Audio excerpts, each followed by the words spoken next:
over. Test over. Test, test. Just click on that. Test, test, test, test, test. One, two, one, two. That ain't right. Oh, hey, you know what's going to help you? Alrighty. Now we're talking. Testing one, two, one, two, one, two. We're gonna. So you're going to be about, yeah, it'd be about a 30-second to 40-second delay. That's what it usually is. And you got some good audio coming across on here, so they should be able to do a great test back there at Sacred Heart Radio. We're going to do a little testing with them here. So if you're wondering what we're doing here live on the ENN here, we're trying to do some connection up with Sacred Heart Radio. And yep, and so he should keep going because he's gonna hear a lot. Let's try to do a live. Just say testing 1 2 now.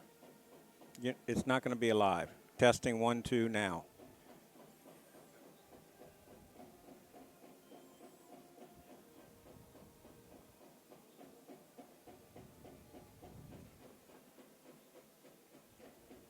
Yeah, it's 59:20 is what we have. It's about 34 seconds behind. Yes, sir. I'm trying to think if there's any other way.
coming up live there.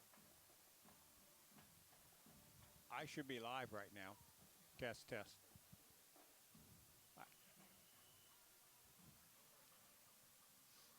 Check, check, check. 1, 2, 1, 2. Check, check, check. 1, 2, 1, 2, 1, 2. Test, test, test, test, test, test. 1, 2, 1, 2. Test, test, test. 1, 2, 1, 2. Mic number 2. Test, test.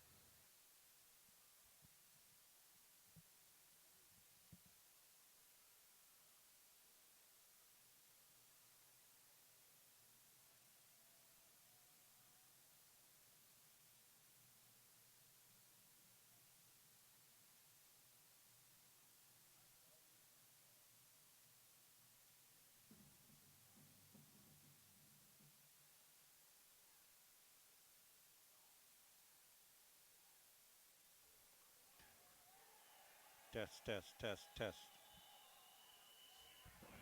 Yeah, this one's to figure out why.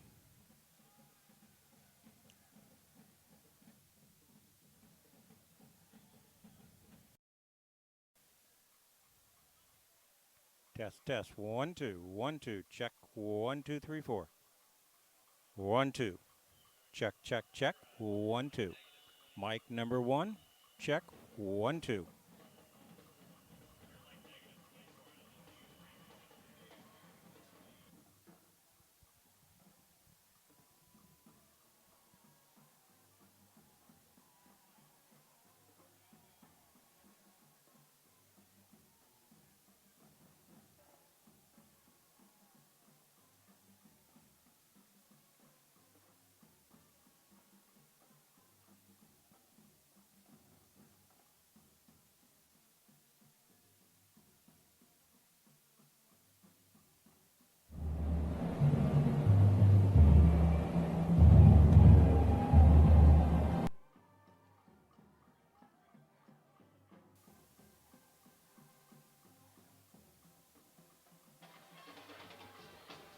Check, check. 1, 2, 1, 2. Mic number 3. Test. 1, 2, 1, 2. Mic number 3. Check, check, check. Test.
We're going to have light in here.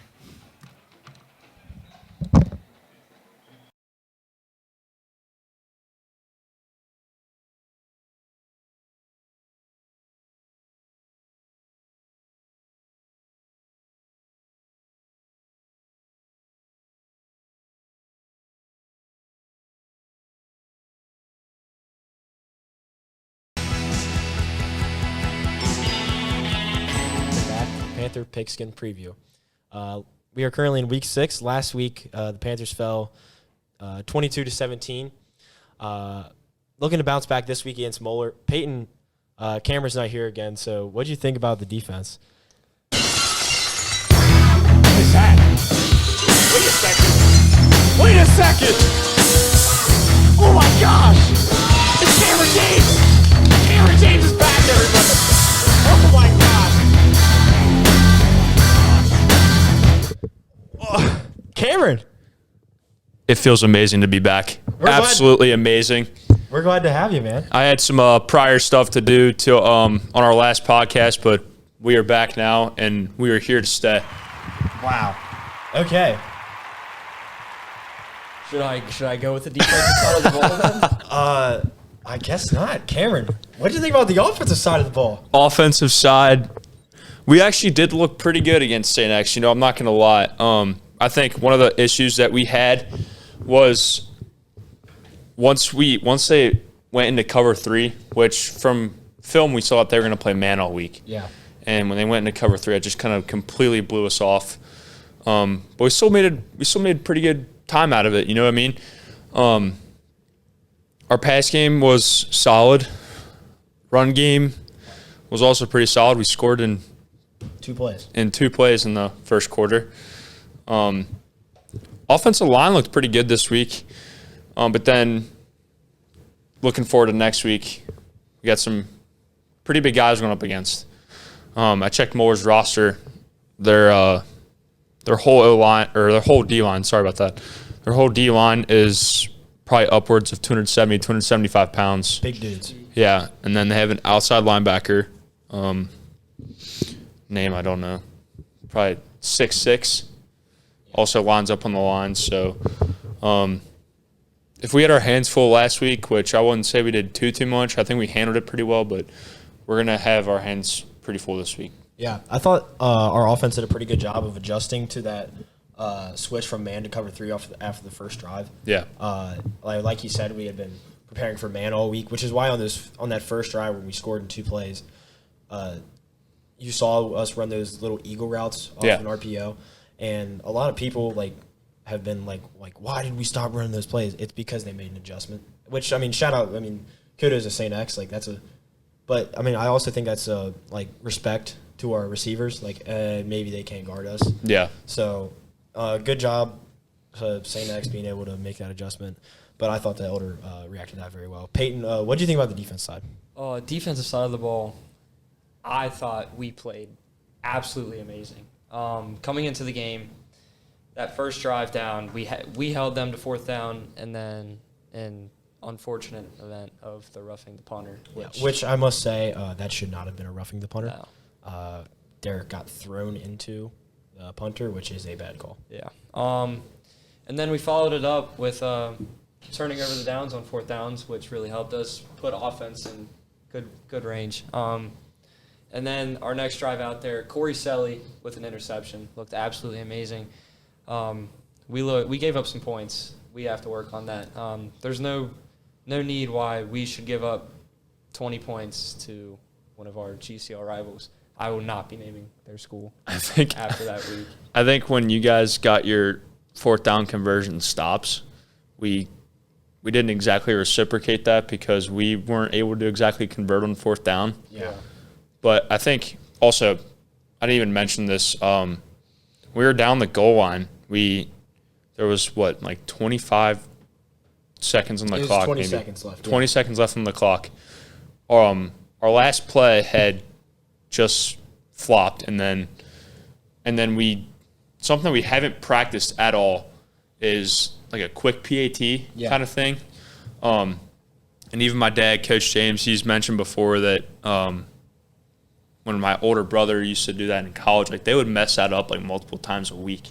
And that was our first time doing that. Hadn't practiced it at all. It was a quick lineup, and we just they got into their stances, and it was good. It Ray was. drilled it. A good job to, Joey Thaman, our holder, he was able to get that ball down. I mean, snap wasn't the greatest, but, he got it set up, and Ray drilled it, really. He did. Another thing on defense, Joey DeTulio. GCL Player of the Year. After that, come on.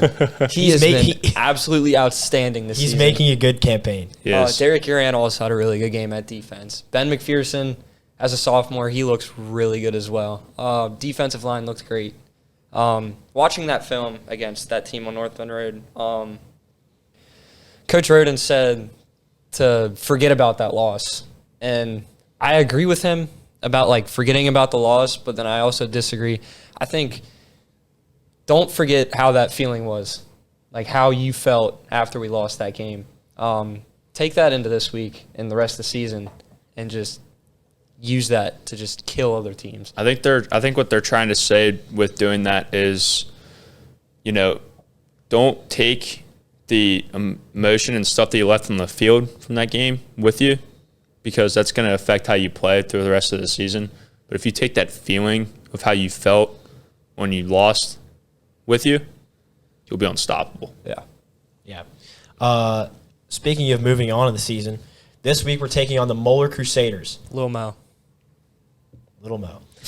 who are led by junior quarterback Matt Ponatowski, senior receiver Javon Love, and senior receiver as well, Roman Mason.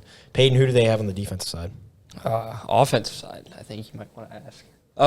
Defensively, we're looking at we're really looking to stop their passing game because they are a really pass-heavy team. Matt Ponatowski has 1,600 passing yards in 6 weeks, which is absolutely insane. Javon Love has been playing a really good game. Roman Mason has been performing well too. I feel like if we can run the right coverages and keep the little mistakes out and run everything correctly, we will be fine on defense, and you can expect some turnovers to give it back to the offense. Yeah, and I mean, just like last week, kind of. I mean, they have like Matt Ponatowski is he's one of the best football players in Ohio, probably. So I mean, if they score points, I mean that's probably going to happen. Like, we shouldn't beat ourselves up too much if they score on us, because they've done that to literally everybody. Yeah. But I think that our defense should be pretty well equipped to handle this football team. Karen, what do you think about the defensive side? Defensive side, as I said earlier, I think we're going to have our hands full this week. But, we're, like I said in the huddle on Friday night, we got to move on from last week because now we're defending the NIP. It's going to be a crazy atmosphere. AUC, it's going to be nice. Yeah. Offense is going to have to do a really good job of running the ball. And I think with past teams, we've seen either a good pass coverage but then a bad run coverage, vice versa. But I think Moeller is going to do pretty well with that all around. Again, as I mentioned earlier, big D-line. Going to have to learn to explode off the ball, get some movement to those guys, get to the second level again so we can give our running backs just a good place to run. And that also leads to a more heavy pass protection. Yeah. Again, it's just going to have to put Caden on our shoulders and see what we can do. Yeah. I think that we should do pretty well offensively. I think our run game has been very strong. It's hard because our running backs are pretty little. I mean, they're still there. I mean, they're super tough, Trenton and Joey. But, I mean, we don't really have that real power back since we lost Maddox. Yeah, and it's like on those short yardage situations, you kind of need like just that explosion from someone a little bit bigger. Yeah. Just because it makes it so much harder on our little running backs when we're trying to block and maybe one or two people mess up and there's people coming free. Whereas with like a person that's just like more, That was like Maddox. That just kind of ran through. 6'3", that just kind of ran through everything pounds without a problem. Yeah. I mean, But I think that our receivers should be pretty good this game too. Chris Paff has been, getting open every single game, and no matter who it's against. 85 is always open. Yeah, 7-11. But same with Luke Ross. Luke Ross has been I think he's been super impressive. Really, kind of going under the radar. Doesn't talk much, but just does his job, and does it perfectly. Really, his route running is incredible. He's got hands like glue. And then Jackson Ruth moving into a different position after Braden got hurt, going out running those routes that the tight end would usually run. Jackson's been super impressive, and then Thaman and Trenton both are running a lot more routes now. So I think our receivers should have a really good day. It all depends on what coverage Moeller runs and how we respond to that and if they change. But I think we should have a really good game. Peyton, you mentioned it's at Nippert. It is at Nip. So hopefully we get a big crowd there. Last time we played at Nippert, the crowd wasn't amazing. That was our sophomore year. Another thing. Last week, student section, yes, you guys packed it, but you guys weren't that loud, to be honest. You weren't. And I will say this. I just saw this on Instagram, I believe this morning or last night. The projected attendance already, and it's only Monday afternoon for this game, is over 10,000. Great. So I'm just hoping we can keep it. racking that up. But as Peyton mentioned on Friday night, it didn't feel like a GCL game. No.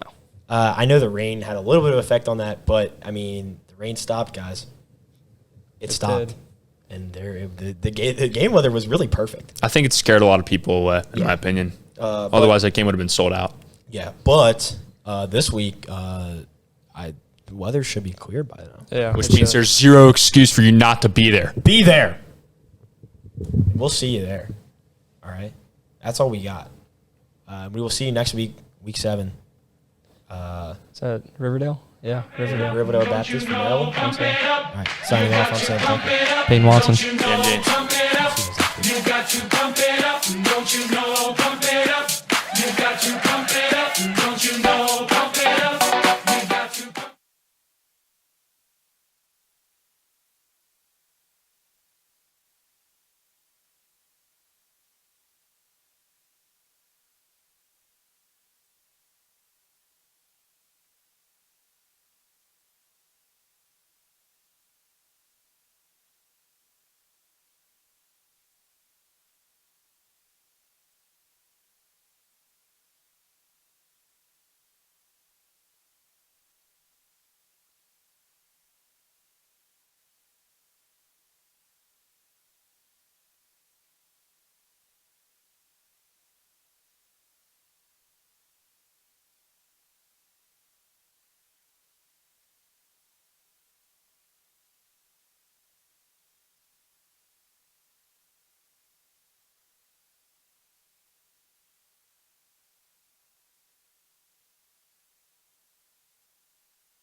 I'm Brett McClellan here at Nippert Stadium along with my co-host Eric Mason. Eric, how you doing today, man? Oh, Brett, I am so excited. This is our second GCL game of the year. This is Moeller's third. Last force to stop Moeller from winning the GCL. This is our only hope. We got to win this game. If we win any. Yeah, definitely. And even if we win tonight, it'll be a share in the GCL since we lost to St. X last week, unfortunately. But it was a really great last game. Last game. So, Eric, you want to tell me about it? Brett. So Elder struck first with a 14-yard connection between Paff and Eaststep. And then X quickly bounces back with a rushing touchdown. And then Adam Ray somehow gets off a 20-yard field goal. Literally, the offensive line was scrambling with 3 seconds left on the clock. And somehow got it off and went into halftime up by 10 points. Yeah, definitely. You saw Coach Ramsey last week. When they got that kickoff, Coach Ramsey was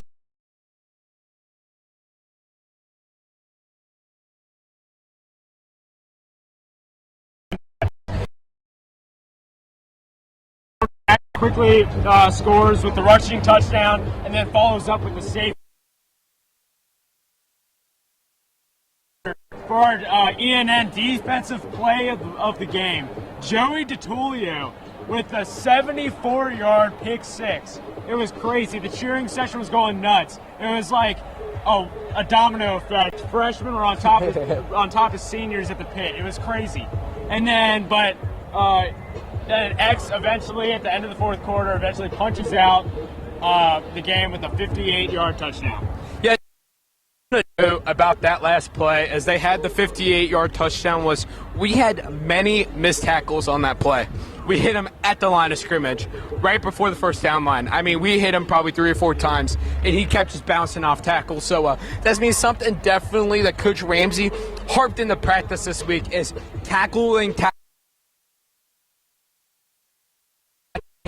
not wrapping. Yeah. You definitely need to go ahead, as this Moeller team is so athletic, and we'll be able to do the same thing as what we saw last week. Yeah. For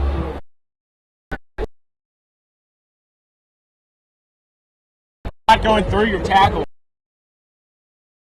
Take those opportunities, and like what we saw against X, they'll score touchdowns like nothing else, and we can't afford any mistakes being made. Yeah, something to get into this week's game. Something to note is we think this could be more of an offensive game. As we were going into this game, looking at Moeller's offense, of course, it's always one of the best in the country. As last year, they had Jordan Marshall, top 300 ESPN Player of the Year. He's committed to Michigan. He's going to Michigan right now and is a true freshman, red shirt as a freshman. But he's gone. But there's this kid named Matt Pantowski. Merrick, there's this kid named Matt games, along with 22 touchdowns and 2 interceptions. I mean, that's video game numbers right there. Dude, Pantowski is crazy. He's ranked number 1 in Ohio, and obviously number 1 in the GCL, and he has double the amount of passing yards as Caden Eastep with 822, and he's second in the GCL. Between him and the rest of the talent in the GCL. Yeah, something to note though tonight is we played game thinking that it's gonna be that pass game, man. It was supposed to be unbelievable, and we only gave up 6 yards or 6 points that game. So we had a pretty effective defensive game out there, being able to shut down their pass rush, which we were not expecting because of their wide receivers just being so big and so talented and so fast. Yeah. So something tonight that we got to note is our DBs are going to have to be able to play tonight, as they got Javon Love, the 6'4" wide receiver from Moeller, runs a 4.5. He's the only big weapon on that team, though. We're not going to do that.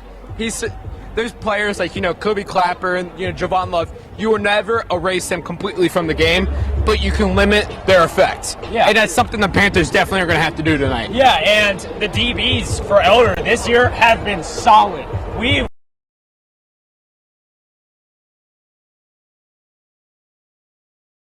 passing yards in a game. And so if the DBs can keep that up today, I think we really should. Not much of a rushing team, it doesn't seem to be. And I think it's fourth and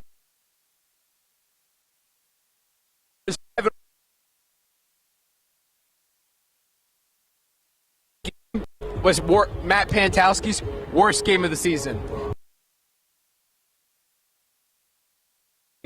So if we can shut down the passing attack, the Panthers can shut down the passing attack. To keep pressure on the quarterback. Our D-line has been doing really solid. We have 14 sacks so far this season, along with Moeller. But if we can keep pressure on Pantowski and just keep their offensive line working, insane. They're huge. They're really ginormous. Yeah, something else to note is for this Elders offense is going to be we're going to have offense is just unbelievable. They average probably about 35 points a game. So they definitely are going to be a threat, if that makes sense. You want to limit the amount they have the ball. You got to take away Matt Pantowski as much as possible and limit the amount he gets the ball. Do long sustaining drives, run the football, which is something and leads the GCL in rushing yards. Yeah. And also we just really have to keep our offense up. We've compared to Moeller, we only have like an average of 22 and a half points per game, and that's something that's not going to. It's not perfect, but it's a powerhouse indeed.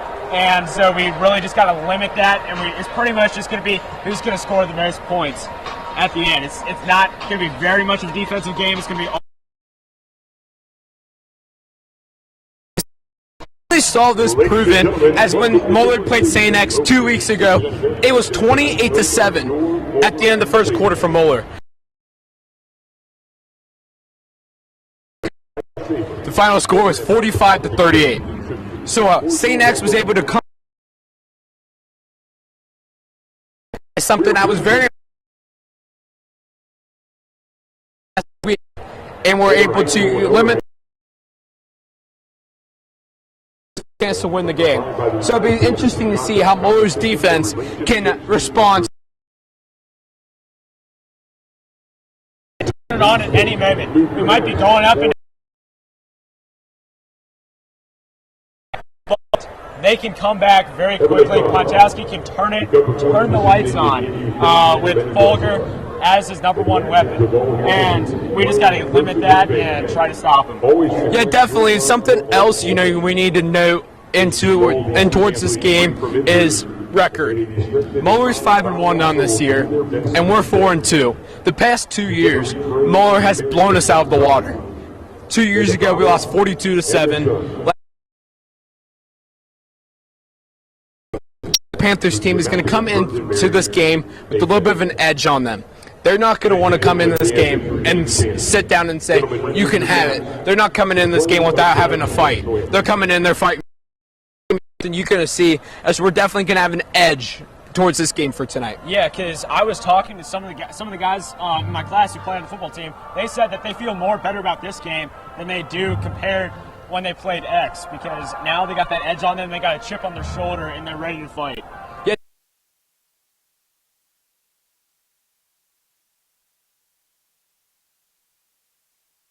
Offense being more of a rush threat, but this year it's the exact opposite. Like I said, with Matt Pantowski, I think I've ever seen. Yeah, and also a little bit of a serious history here. We're currently in a streak of 2 years, and on us home and 3-2. Yeah, definitely. So we're going to see.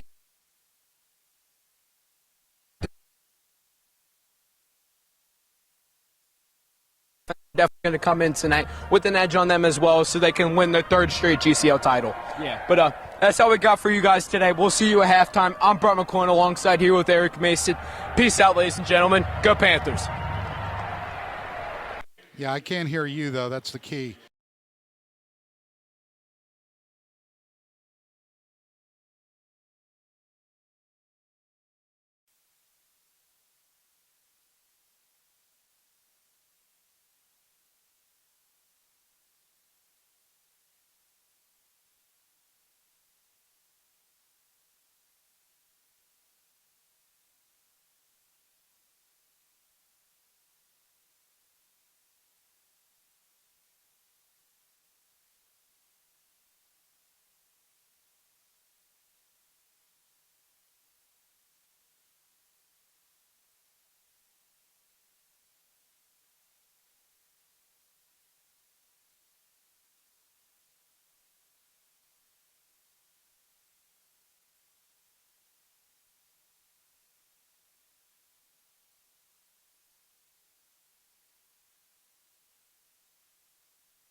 Well, good Friday evening and welcome. I'm Len Harvey along with Will Summers. It's week number 7 of the 2024 high school football season. Tonight we're at Nippert Stadium for the Prep Sports Radio Network Kelsey Chevrolet Elder Panther Game of the Week. The Wardway Fuels game time temperature is 73 degrees. Wardway Fuels provides heating, oil, and propane for the home and business heating needs. Gas, grills, and pool supplies are also available, including parts and service. Wardway Fuels, located at the corner of Glenway and Bridgetown Road at 513-574-0061. It's Elder and Moeller getting ready to begin with Elder in the road white uniforms with the white pants. It'll be Adam Ray kicking off from left to right. We're high atop at Nippert Stadium. Moeller comes in with a record here of 5-1 now with the Moeller Crusaders are. And now we go from left to right, and Ray will kick off as the Elder Panthers won the toss. They've elected to defer. It's taken up early down. It's going to be picked up by KO, and KO is going to run across the 40, around the 38-yard line is where he will get it. So nice gain for KO. Yeah, nice gain for sure. And when we're ready for this ball game to start, had a little fireworks show in the pregame, and Moeller's obviously putting on a show for the fans tonight. And Elder Faithful showed up in full force. We're ready for a good football game.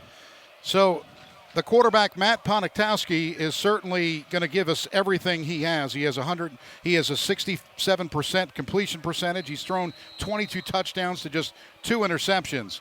Ponitowski in the shotgun. He's got one wide receiver to his left side and one to the right side. And he looks and he gives it up the middle of the war. And it's actually across the 40 to the 50-yard line. It's Tyler Jocelyn getting the carry for Moeller, wearing number 12. And Jocelyn's done a really good job. Obviously, hard to replace Jordan Marshall. No one really can. But Jocelyn's done a really good job sliding in there. Moeller going with a kind of a 2 running back rotation. And they've had a really good rushing attack all year long. 11:40 to go in the opening quarter. There is no score. The Panthers and Moeller Crusaders. Moeller in their kind of road black, home black jerseys with one wide receiver off to the right, 2 to the left side. Ponitowski, shotgun setup. And Ponitowski now rolls, and he's going to throw to the right side. It is incomplete. The Panthers do a good job as they get right there with Corey Selly with good coverage. And we're going to see the Elder defensive game plan, what they're going to opt to do. If they're going to try to let Moeller complete the easy passes in front of them, or if they're going to try to pressure, get in the face of Ponitowski right away. And we'll see kind of how Elder decides to play with new defensive coordinator Jay Roden. 2nd down and 10 from the 50-yard line. The setup now with one wide receiver to the left and one to the right. They have in the backfield Jocelyn, and he moves over to the right side. Ponitowski now, the give to KO to the right. KO is going to run across the 50, and he gets to the 45 of Elder to the 43, a gain of about 7. It'll be 3rd down coming up. And KO kind of reminds me of a Moeller receiver that they had a couple of years ago in Tennell Bryant. Just a short guy, really quick. If you get him to the edge, he could be home free. And Moeller's offense looking good so far, but Elder's defense, they're able to get 3rd down stop. That'd be huge right now. 11 minutes to go in the opening quarter. There is no score. Moeller's first drive of the game. It's a 3rd down and 4. Ball spotted at the Elder Panther 44-yard line. 2 wide receivers on to the left side, 1 to the right. And now set up to the right side, it's going to be Jocelyn, and Jocelyn gets to about the 45-yard line. And a really great job by Elder's defense just to swarm Jocelyn in the backfield. And it's decision time now for Moeller. See if they're going to play it safe and punt, or if they're going to go for it, try to see if they can show their colors here early on. Yeah, 4th and 4. The ball will be spotted at the 44-yard line, so we'll see if they do decide to go for it here. Ponitowski certainly is able to throw for it, but the running game isn't as good as it was last year, but certainly you lose Montgomery, that's a big thing. So they'll line up with 2 wide receivers, 1 to the right, 1 to the left side. In the backfield is Jocelyn. He runs to the right side of Ponitowski, who steps back at his 50. Now he looks in the pocket, throws. It is complete at the 40 and the 39-yard line. A gain of right about 5 yards. That'll be a 1st down. Pending the measurement. And you can see Jay Roden incensed with his D-line that they didn't get home on Ponitowski. Had a free shot at him. They kind of pulled up a little early, but Joey DiTullio, nice tackle not to limit the gain to only a yard past the sticks. But Elder, some early momentum going on. Defense not playing too bad. 9:48 left here in opening quarter, and it is no score, but Moeller gets a 1st down. They've got it at the Elder Panther 39-yard line. Ponitowski with 2 wide receivers to the left. He looks right this time. Down the sideline, it's complete, and right around the 20-yard line to the 19-yard line. And that was a nice catch by Javon Love, with the catch on the sideline. Javon Love's seen a lot of time throughout his career at Moeller. Finally a senior now, and he is coming in full force. Obviously a dangerous passing attack for Moeller, and he's been a big part of it. I want to apologize a little bit for the audio quality on the radio tonight.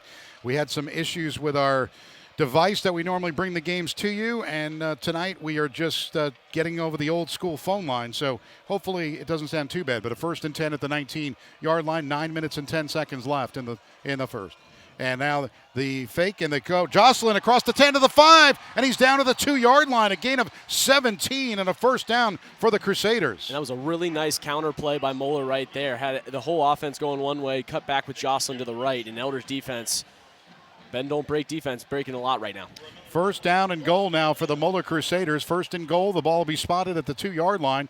8:53 left in the opening quarter. Ponitowski in the backfield he's got Jocelyn to the left side.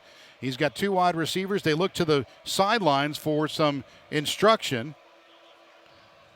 The clock continues to run. We've got about 7 seconds on the play clock. Ponitowski gets ready to get this snap and now looks and tries to get it into the end zone. And Jocelyn, I don't think he got in, so it'll be 3rd down coming up. With 8:20 left here in the opening quarter. So now check that. It's going to be 2nd down and goal. The ball spotted right at the 1-yard line. And they're going to move 2 wide receivers now to the left side. Ponitowski, again, looking to the sidelines on this 2nd down and goal. Ball spotted at the 1-yard line. 7:57 left in the opening quarter. No score, but Moeller's on the doorstep. And now we get a flag down. Looks like too much time, or a timeout was called with too much time. Head pharmacist John Brozart invites you to try the extra special services that Compounding a Pharmacy offers, that a Compounding Pharmacy does offer. Brozart Pharmacy, 45 South Miami Avenue in Cleves, is nearby. We'll give you the personal service you've been missing. Brozart Pharmacy is proud to support Elder football. 7:52 left in the opening quarter. No score. Moeller's done a good job getting the ball down the field, though. They have done, and then obviously Elder coming into this ball game had to expect that Moeller was going to get their points offensively. The important thing is you can't freak out over an opening drive score if Moeller is to get one here. And Elder's offense, they're ready to go. We talked to Coach Ramsey before the game. He's feeling really confident. Obviously, a good Moeller defense, but Elder's offense going to have to be up to snuff tonight. Yeah, it's certainly, Moeller's offense has definitely been all year. They've done a good job. Certainly with that 5-1 record. Panthers come in at 4-2 after the tough loss last week to St. X. Now Moeller had a tough game against St. X. They were up 28-7 at one point and almost gave that game away. Right now, 2nd down and goal. Ball spotted at the 1-yard line. So Ponitowski with Jocelyn in the backfield. He's got 2 wide receivers off to the left side. Fogler certainly has done a good job along with Mason. And now the fake and the fumble in the backfield, and they're going to move that back to about the 3-yard line. Ponitowski did fall on it, but they'll look to mark that one. Now it'll be a 3rd down and goal. And you're kind of able to see the mishaps of a spread offense in the shotgun snap, not having an under center package. And right now it's danger time for Moeller. It's 3rd and down. They're going to have to score on this drive, or they might have to consider kicking a field goal. 3rd down and goal. The ball spotted at the 4-yard line. 7:20 left here in the opening quarter. There is no score between Moeller and Elder. A nice Friday night evening here at Nippert Stadium. You couldn't ask for better weather for a Friday night football. 1 wide to the left, 1 to the right side. 2 now, they set up. And now the give up the middle, and Jocelyn gets to about the 1-yard line, but he did not get in. It'll be 4th down coming up. And Moeller looks like they're going to go hurry up huddle here.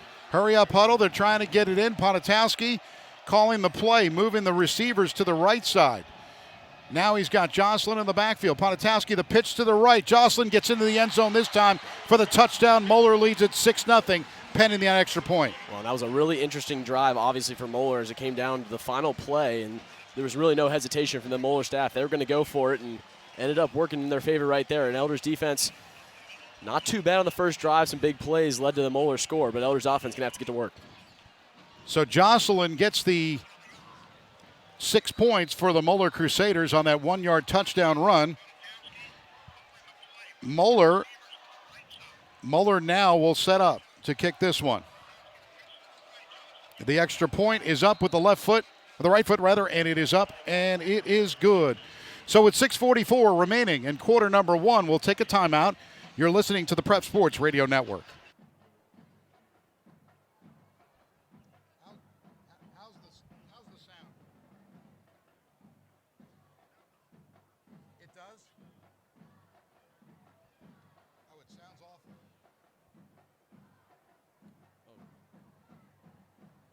Is it hung up now? He said it sounds awful, and he hung up. Okay. So I don't know what we're doing.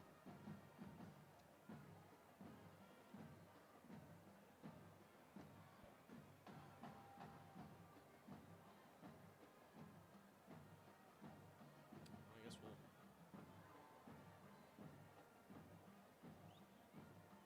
call the. All right, so we're bring it back from. I guess at least for the stream, I guess we'll keep calling it. So 3, 2, 1.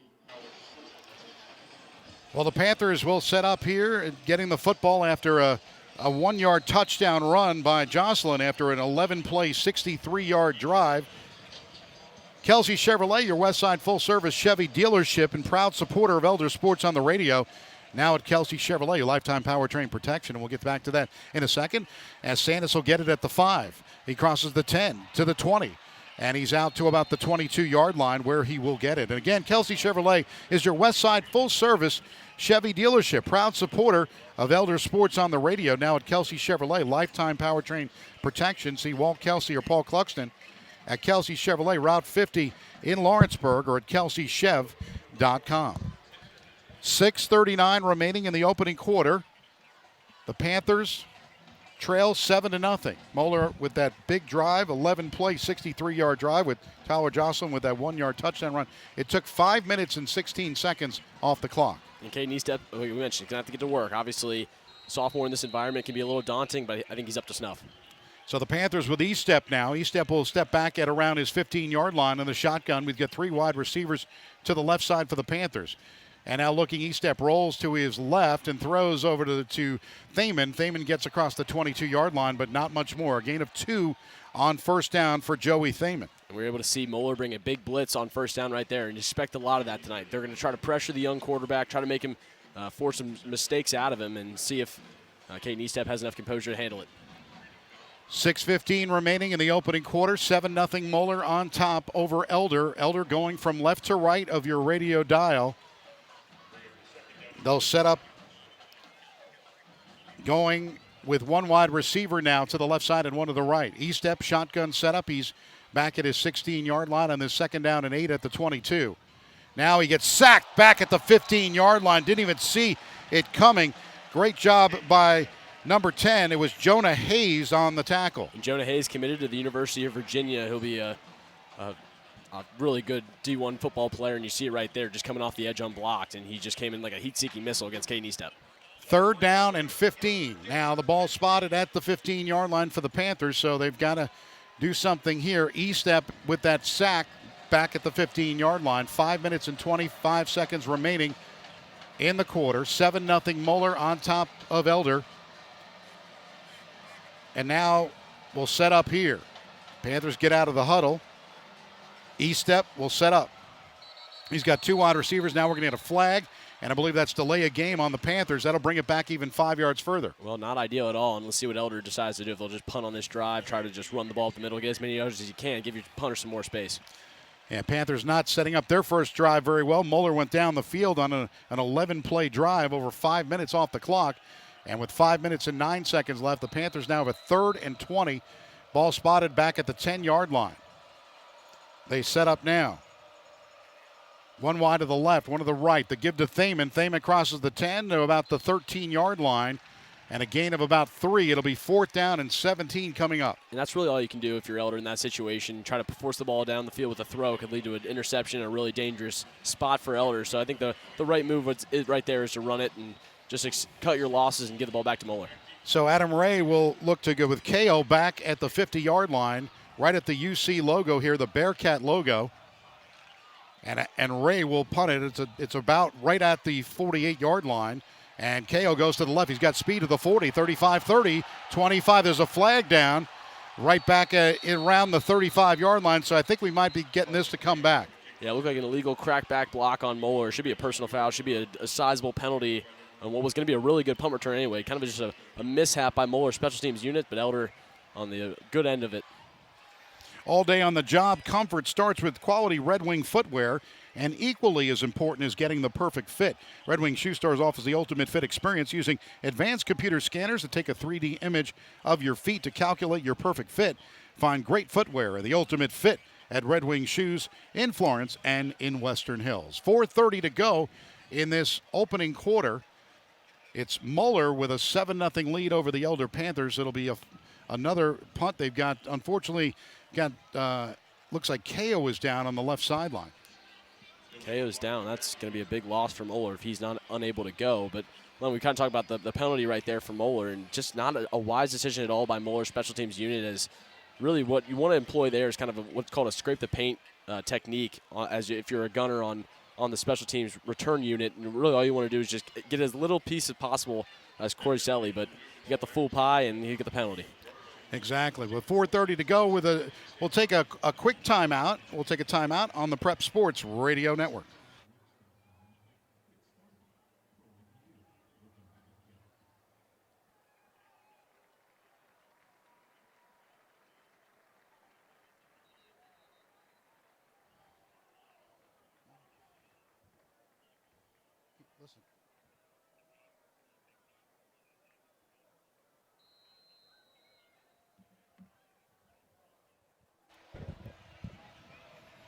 We'll bring it back here. We'll set up a 1st and 10 at the 48-yard line for Moeller. So 2 wide receivers off to the right side, and setting up now is Ponitowski. Stepping back at his 45, looking down the field. He's got a man open, and it's complete inside the 10 to the 5, about the 2-yard line. Nice job. Wow, Fogler got the connection. Fogler down around number 18, and he got to the right side. And Moeller's going to go hurry up huddle again as they're just going to try to go as up tempo as possible. And for Elder right there, they've hung their hat on not giving up big plays on defense. Gave up one right there. It'll be a 1st and goal. The ball spotted around the 2-yard line. 2 wide receivers off to the left side for Ponitowski. He's got Jocelyn in the backfield. Jocelyn scored the touchdown on the earlier drive, and the Panthers having a tough time of it. Already down 7-0. They can't afford another touchdown here in the early going with 3:55 left. And they go to the right side. Ponitowski gives it to Jocelyn, but they had the whistle right around the 4-yard line. Coach Bathiani is incensed on the Moeller sideline. Obviously, some personnel issues to sort out for Moeller. And right now, if you're a Moeller fan, you're in business. I don't think you could have dreamt up a better start to this game. And they're knocking on the door again, and Elder in real trouble now. Portions of tonight's game are sponsored by financial advisors Adam Schuster, Ted Lucian, Matthew Smith, and Jacob Lindsay of the Lucian Schuster Smith team at Morgan Stanley in Cincinnati, offering wealth management planning for their clients. Elder grads Adam Schuster, a certified financial planner practitioner, and Jacob Lindsay, financial advisors at Morgan Stanley, are currently scheduling wealth management consultations at 513-562-8304. 3:54 left in this one, but Moeller has a chance to go up 2 scores. They do, and right now, obviously, Ponitowski, we mentioned the weapon that he is, throwing the football. We saw it on full effect right there to Fogler, and we mentioned Elder, if they're going to want any chance of winning this ballgame, they're going to have to stay in it right now. So with 3:54 left, 7-0 Moeller. They have a 1st and goal at the 2-yard line, and they'll go left side with 2 wide receivers. Set up with Ponitowski. Ponitowski, he has Jocelyn to his right side. It's the pitch to Jocelyn to the right, and he goes into the end zone untouched for another touchdown. 13-0 Moeller with penning this extra point. And we'll see how Elder reacts. We mentioned 2 years ago, it was kind of the same situation where Moeller just kind of got off to a really quick start, and Elder just kind of crumbled, unfortunately. And we'll see if Elder's able to bounce back, see if they can get some points on this next drive. They're sorely going to need it. They will. With 3:50 to go, they'll get ready for their extra point. On the extra point is Malabar, number 92. He will look to add this extra point for Moeller. With 3:50 to go, the extra point is up, and this one is good. So with 3:50 to go in the opening quarter, Moeller with a 14-0 lead over Elder. We'll take a timeout quickly. on the Prep Sports Radio Network.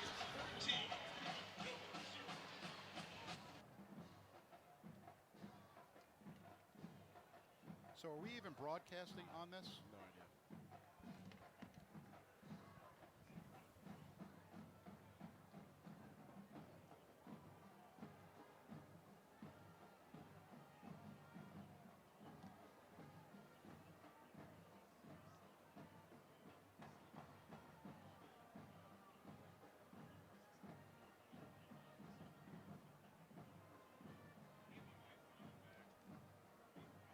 Are we even broadcasting on this at all?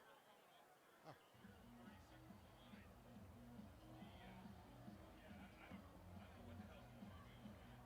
Well, we tried it with that, so. Welcome back to Nippert Stadium. Len Harvey along with Will Summers tonight, and we are at Nippert Stadium, and so far not a good start for the Elder Panthers. 14-0. They are trailing. 2 touchdowns for Jocelyn. That was a 2-play, 48-yard drive, and it took 40 seconds off the clock. Panthers with Sandus will be in the end zone, so that is not a good way to start this game. Panthers need to get some positive yardage on this drive. For sure, and they're going to need to end with the points no matter how you get them. If it's a field goal, if it's a touchdown, you need to just have something to hang your hat on as you end this first quarter. As you mentioned, it's about a nightmare scenario for Elder starting this game, and with the youth and inexperience already on this roster, that's really not what Elder was looking to do at all. Well, just a 2-hour drive away is the beautiful Kentucky Red River Gorge, and visit Red River Gorge Cabin Rentals for your plan, your perfect getaway. Red River Gorge Cabin Rentals, visit them, redrivergorgecabinrentals.com. 1st and 10 at the 20-yard line for the Panthers. And now it's set up as E-step. Nice pass sets up for Thaman across the 25 to the 28-yard line, a gain of 8. And a really nice job by Elder right there. They're going to try to lean into the RPO game, it seems, so far on this drive. It's just a normal stick concept. You just send somebody out in a 5-yard stop. Joey Thaman came back to the ball and was able to get a little bit after the catch, and a really good decision by Caden E-step. 2nd down and 2. Ball spotted at the 28-yard line from left to right. High atop Nippert Stadium tonight. A gorgeous evening for football on a Friday night. Wherever you're listening tonight, 2 wide receivers off to the left side, 2 to the right. We'll set up shotgun setup for E-step. He's back at his 23. Now the give to Thaman, actually Meyer. Meyer will get it across the 29 and to the 30, still running to the 31, and with it to the 32-yard line. So nice gain of 4 out of nothing for Trenton Meyer. And a really nice run by Trenton Meyer, and obviously a good push by the offensive line. But for Elder right now, it's 14-0, and what you got to keep in mind is Moeller got the ball first, they scored, and Elder obviously not the situation you want to be in, 14-0 down, but you get the ball at half, you're able to get some scores in these next coming drives, and you put yourself right back in this game. So with 2:50 to go, the clock continues to run in the first quarter. 14-0, Moeller on top with 2 touchdowns for Jocelyn. 2 wide receivers to the left, 2 to the right side. Setting up shotgun setup.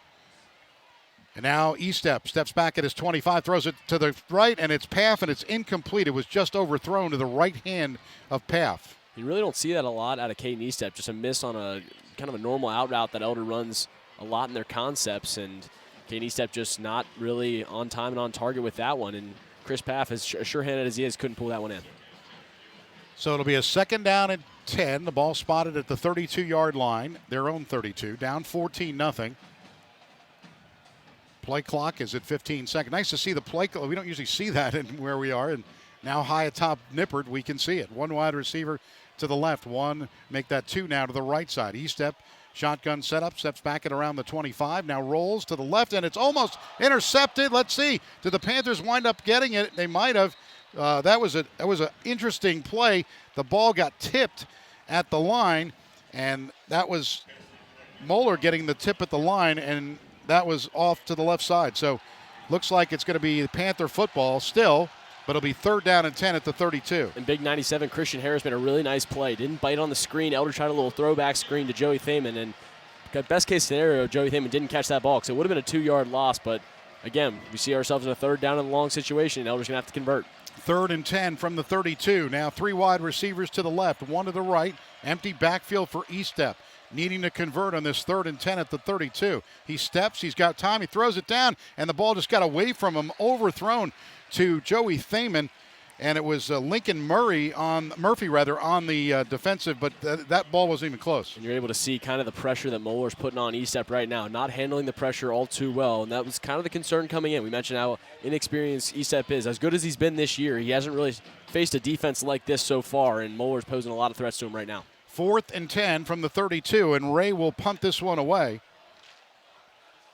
We'll set up now. Looks like, is that Jonah Hayes back there? Let's see who they put back there because KO got hurt on the last one. Ball's going to take a Elder or a Moeller bounce at the 41-yard line. So they will set it up. That was back was Roman Mason was back there for the Moeller Crusaders. The Underground Sports Shop provides the Prep Sports Radio Network with our great-looking shirts, jackets, pullovers, and hats. And they can make your business or organization look professional as well. The Underground Sports Shops owner Sean Mason supports this broadcast in Elder football at 513-751-1662. 2 minutes and 8 seconds left, a 14-0 lead here in the first quarter for the Moeller Crusaders. Moeller has done a great job on offense. They've had 2 nice drives, and now Ponitowski will set up a third drive starting at the 41-yard line. 1 wide receiver to the right, 1 to the left side, 14-0 Moeller.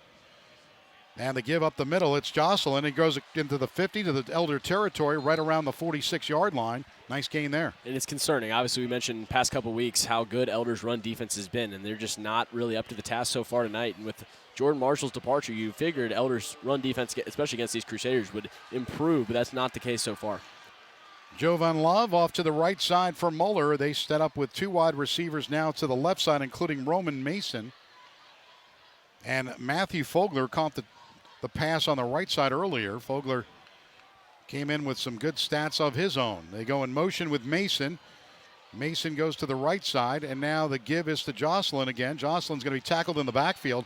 Nice play for the Panthers. It was Alex Dugan getting him. And Elder's just got to get back to their identity. Obviously, a turbulent start to this game so far, but Elder, just get back to what you know. Not giving up the big explosive plays as the bend don't break, and eventually force Moeller into making a mistake. And Elder kind of gone away from that. Look like they're pressing a little bit. Just relax. You know you're good enough to be on the field with this team.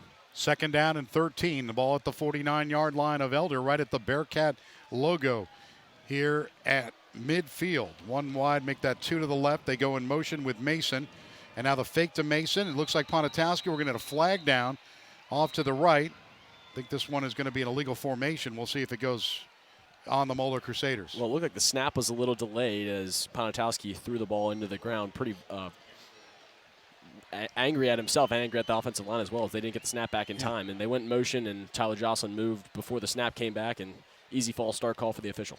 Your health has been a top priority to our partners at Mercy Health. Looking for our student athletes, they don't have far to go to see that in action. Athletic trainer Jeffrey Fitz is always close by to provide personalized care for our Panthers, and team physician Dr. Matt Bosom just a phone call away for all your sports medicine needs. Thank you for all you do to keep our Panther student athletes healthy. Mercy Health is a proud sponsor of high school sports. 2nd and 18 from the 46. They give to Jocelyn to the right. He goes back left, and he gets over to midfield and gets a gain of about 4. A lot of motion on him to get that. And right now, if you're Elder, this is a need to stop down right here. You have Moeller pinned back at midfield. It's going to be 3rd and long. And if Moeller can pick up a sizable chunk of that, it's not out of the realm of possibility that they go for this. So Elder's going to have to stop him at least behind the sticks and see if we can't get him to punt. 3rd and 14. The ball spotted at the 50-yard line.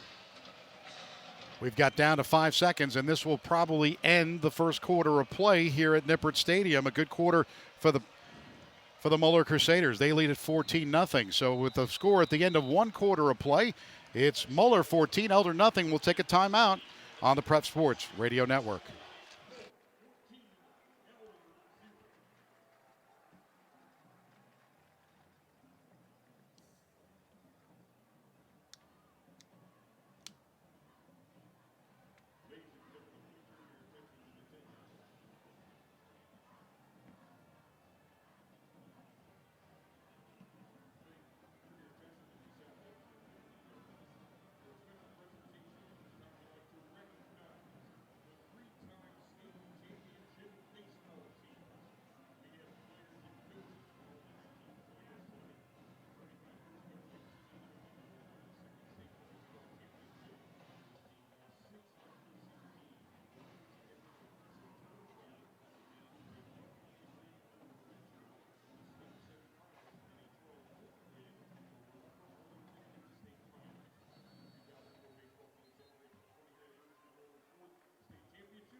Welcome back to Nippert Stadium. Len Harvey and Will Summers. We has a 14-0 lead for the Moeller Crusaders. They had a great first quarter of play. Panthers need to get something going, but the Moeller has the ball going from left to right. Ponitowski 4 of 5 for 77 yards, and Jocelyn already with 146 yards on the ground. That is really impressive from Jocelyn, and obviously we mentioned the passing attack that Moeller possesses with Ponitowski, and the stats looked gaudy against St. X, but we're seeing it firsthand right now. Ponitowski sets up 3rd and 14 from the 50. Going from left to right. The fake to Jocelyn, looking to throw down the field, and he's got a man open down the left sideline. It is complete to the 10, to the 5, in the end zone for the touchdown, 50 yards on the touchdown for Jovan Love. Jovan Love with the touchdown for Moeller. And that just can't happen if you're Elder. Jovan Love got just lost behind the Elder secondary, and you're in a cover 3 look. You have to keep it to the inside because you have inside help with that middle safety, and Elder just didn't do a good enough job right there, and Moeller converts a big 3rd down, and they get into the end zone. And this will look to add this extra point, 11:52 remaining in the second. And once again, in these games, Moeller had the last couple of games, they have really lit it up on Elder, and now they're up 20-0 pending this extra point. There's the hold by Mason, and the kick is up and good. So with 11:52 to go in this, the second quarter of play, it is Moeller 21 and Elder nothing. It's hard to even look at this, Will. You know, you look at a 21-0 lead. This game right now, that 50-yard touchdown to Love.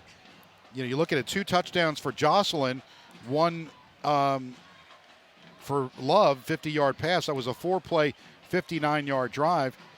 And this game is brought to you by Cooper Electric. It's proud to support Elder football. Reliable service and prompt quality service is the hallmark of Cooper Electric's business. Upgrading your electrical service for your home or business is easy with Cooper Electric. Cooper Electric at 513-271-5000. And right now, a 21-0 lead. And the Panthers really haven't got anything offensively in the first quarter. They had only 7 yards total rushing, but Estep was sacked, so they really didn't have much there. They had, on the passing side, Estep was 2 of 5 for 10 yards in the first quarter. The only thing was Adam Ray had 30-yard average on punts. And this Moeller, we mentioned how good Moeller is, and they're going to pose a real threat to Elder and obviously the rest of the region. They're looking like the state favorites right now. And the Panthers will look at Sandus getting across the 25 to the 28-yard line on the kickoff. So Panthers will have the first down and 10 at the 28-yard line, needing to go 70 yards to get something going, get a touchdown or whatever. Right now, with 11:46, plenty of time left in this game, but 21-0, and Moeller's just every drive has been able to put it in. And Elder's really been playing with house money past couple of weeks, obviously with 3 of their captains out with injury, and it seems like eventually the dam would break. And unfortunately, if Elder doesn't pick it up, it looks like that might be tonight. 3 wide receivers off to the left side. They'll set up with Estep in the shotgun, empty backfield. And Estep steps back at around the 25. Now he's going to run it across the 30. He gets to the 31-yard line, a gain of 2 on first down for Caden Estep. Tonight's game is brought to you by TicketJungle.com. Tickets to concerts, sports, all events, locally owned and operated. Authentic tickets, secure checkout, email confirmation and delivery. Riverbend, Aronoff, Heritage Bank, any venue, local, regional, or nationwide. Bengals, Bearcats, Buckeyes, Fighting Irish, all professional and college sports. TicketJungle.com, the fans' ultimate source for tickets. TicketJungle.com, and a happy birthday to Ticket Jungle's own Sean O'Connor. He is turning, 20, 30, 50. We don't even know, but happy birthday, Sean. 2 wide receivers to the left side, 2 to the right side. And 11 minutes to go in this one in the second. Estep to the right, rolls to the right. It's complete to Thaman at the 35. And not much more than that, maybe the 36-yard line. A gain of 4 for Thaman. And I really like the strategy out of Coach Ramsey right now. Just keep things simple for your young sophomore quarterback. Just try to get him some easy throws to the flats and eventually pick up the first down with small gains. Elder, the key is going to be staying ahead of the chains and sustaining some long drives, as being down 21-0, obviously not the position they want to be in right now. But if you're able to take some time off the clock, get to halftime with a manageable deficit, you could have a chance to overcome in the second half. 3rd down and 3. The ball spotted at the 36-yard line. 10:25 left in the second quarter. 2 wide receivers for Elder to the right, and they'll set up with 1 or 2 to the left side. Looking as Estep, he's got some time in the pocket, throws across the middle. It is complete at the 45-yard line. Panthers do a good job getting that in there, and it was Luke Ross on the catch for the Panthers. And a really nice catch by Luke Ross. He knew a lick was coming as the Moeller defender was tracking him down from behind, but was able to hang on to the football and give Elder its first down of the ball game. So with 10 minutes left in the second quarter to get their first down, they'll have a 1st and 10 at the 45-yard line. They line up with Paff to the right side, 2 wide receivers to the left. Estep is back at his 40. He's got Thaman to the right of him. And now goes Meyer in motion, and the fake, and now we're going to get a flag back at the 35-yard line. This probably is for illegal motion. False start against the Panthers, so that will bring them back 5 more yards. Guys, mark your calendars for the 10th annual Catholic Men's Eucharist Procession on Saturday, October the 19th. The day begins with an 8 a.m. Mass at St. Peter and James Cathedral, followed by a 2-mile procession through downtown. It concludes with an 11 a.m. benediction at Old St. Mary's Church. For more information, contact David Willig at 513-305-6719. 1st and 15 at the 40 for the Panthers. 2 wide receivers to the left and 1 to the right. Estep sets up. The fake to Thaman. The throw to the left side complete to Paff at the 47. And he gains about 7 yards on that one. So Paff got off a little bit on the route, but got tackled immediately. And a really nice response after Elder put themselves behind the chains with that false start penalty. Get as many as he can back. And just with the doctor ordered right there for Elder, an 8-yard gain. Christopher Paff, the most sure-handed receiver, was able to haul that thing in. And Elder gives themselves a second manageable. 2nd and 7 from the 48-yard line. 8:50 to go. 2 wide receivers to the right, 2 to the left side. 21-0. Moeller on top. Estep. Here comes the blitz. They pick it up. They go to the right side. It's Thaman. He's caught it at the 48 of Moeller, but that's about it. He got hammered right around there. Is nice tackle for the Moeller Crusaders. It was Cooper Gearhart making the tackle. Gearhart and then Kuzo is along with him, and Moeller's defense obviously swarming right now. And Elder, first time they've gotten past midfield, best drive of the ball game so far. He'll pick up this 3rd down, gives himself a real chance to score as we head towards the open end of the stadium. 21-0. Moeller on top. 8:10 to play here in quarter number 2. 2 wide receivers for the Panthers to the left side and 1 to the right. Now Thaman goes in motion, becomes a receiver to the right side. Empty backfield now for Estep. Throws to the left. It's incomplete. It was intended for Paff, but it was a little overthrown. Gearhart was in the way too. And Coach Ramsey not happy with the sophomore quarterback. Looked like he just forced that throw a little bit. If he would have waited a little bit longer, would have had some open receivers on the outside. And decision time for Elder if they want to punt this thing back or if they're going to go for it. 4th and 3 from the 48-yard line, down 21-0. So we'll see what they do here with 7:56 remaining in the second quarter. Offense going to stay on the field. Offense looks like they're going to try to go for it here at a 4th and 3 at the 48. 2 wide receivers to the left, 2 to the right. Now it's Estep at the Bearcat logo. Goes to the right side. It's complete. And it's out to the 43-yard line. A gain of 5 for the Panthers. And that should be enough for a Panther 1st down. Yeah, that was Ruth on the reception out of the backfield. Really haven't seen him play and line up in that tailback kind of spot, but a really nice route on the wheel route, and he was the hot guy for Elder. If Moeller would have brought a blitz, the ball was going to him. Then Moeller brought the blitz, ball went to him, and Elder's got a 1st down. 1st and 10 at the 42-yard line of Moeller, the best drive of the game for the Panthers. 7:40 remaining, 21-0. Moeller on top of Elder. Elder trying to get on the board here. They move from the huddle, and they go Trenton Meyer to the right side. They've got 3 receivers to the left side, including Paff in the middle. They've got Estep now. They go Meyer in motion. It's a bad snap, and Estep's going to get sacked back at the 47-yard line. Tough snap there. He had nothing better to do to eat it. You have to eat it, and that's just unforced mistakes is what Elder's going to have to avoid. Moeller is a tough enough opponent as it is on their own. You can't give them more momentum by self-inflicting wounds, and that was one right there. And Caden Estep did the right thing, just ate it. 2nd down and 14. Ball spotted at the 46-yard line. 7:10 remaining in quarter number 2. 21-0 Moeller. 2 wide receivers to the left, 1 to the right. Shotgun setup. Now he's kind of in a pistol.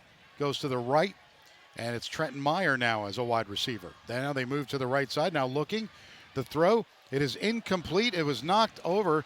It was intended. The Panthers tried to get looked like Kenny Baker. Yeah, no, Or is that Uran? it was Uran, Uran. yeah, Look at Uran. Uran on the outside. Yeah. Derek Uran just looked up before he caught the ball, and that's the issue with Elder trying to kind of put some of the defenders on the offense side of the ball. The old stereotype, defenders don't have the best hands in the world, and Derek Uran showed it right there. 3rd and 14. The ball spotted at the Moeller 46-yard line. 6:54 left in the second. They line up with Ross to the right. They've got 3 wide receivers to the left side. Empty backfield now for Estep. He's back at his 49 at the Bearcat logo. He steps back, and now here comes the blitz, and he can't escape it. He's sacked back at his own 43-yard line, and again, it was Moeller, Jonah Hayes, just getting in there and getting the sack. You mentioned the prowess of Jonah Hayes, Division I prospect, just blew right by Tyrell Scott on the right side of the line, and Caden Estep had no chance to get rid of that ball. So now it'll be Mason back to return this punt at the 20-yard line. It's Ray for Elder at the 30-yard line. And he'll punt this one for Elder. It's a high end-over-end kick. It's going to be taken at the 24, and he rolls to the left. He's got a flag down at the 30, 35, and 40. It's going to be coming back anyway. I believe there's a block in the back right around the 27-yard line.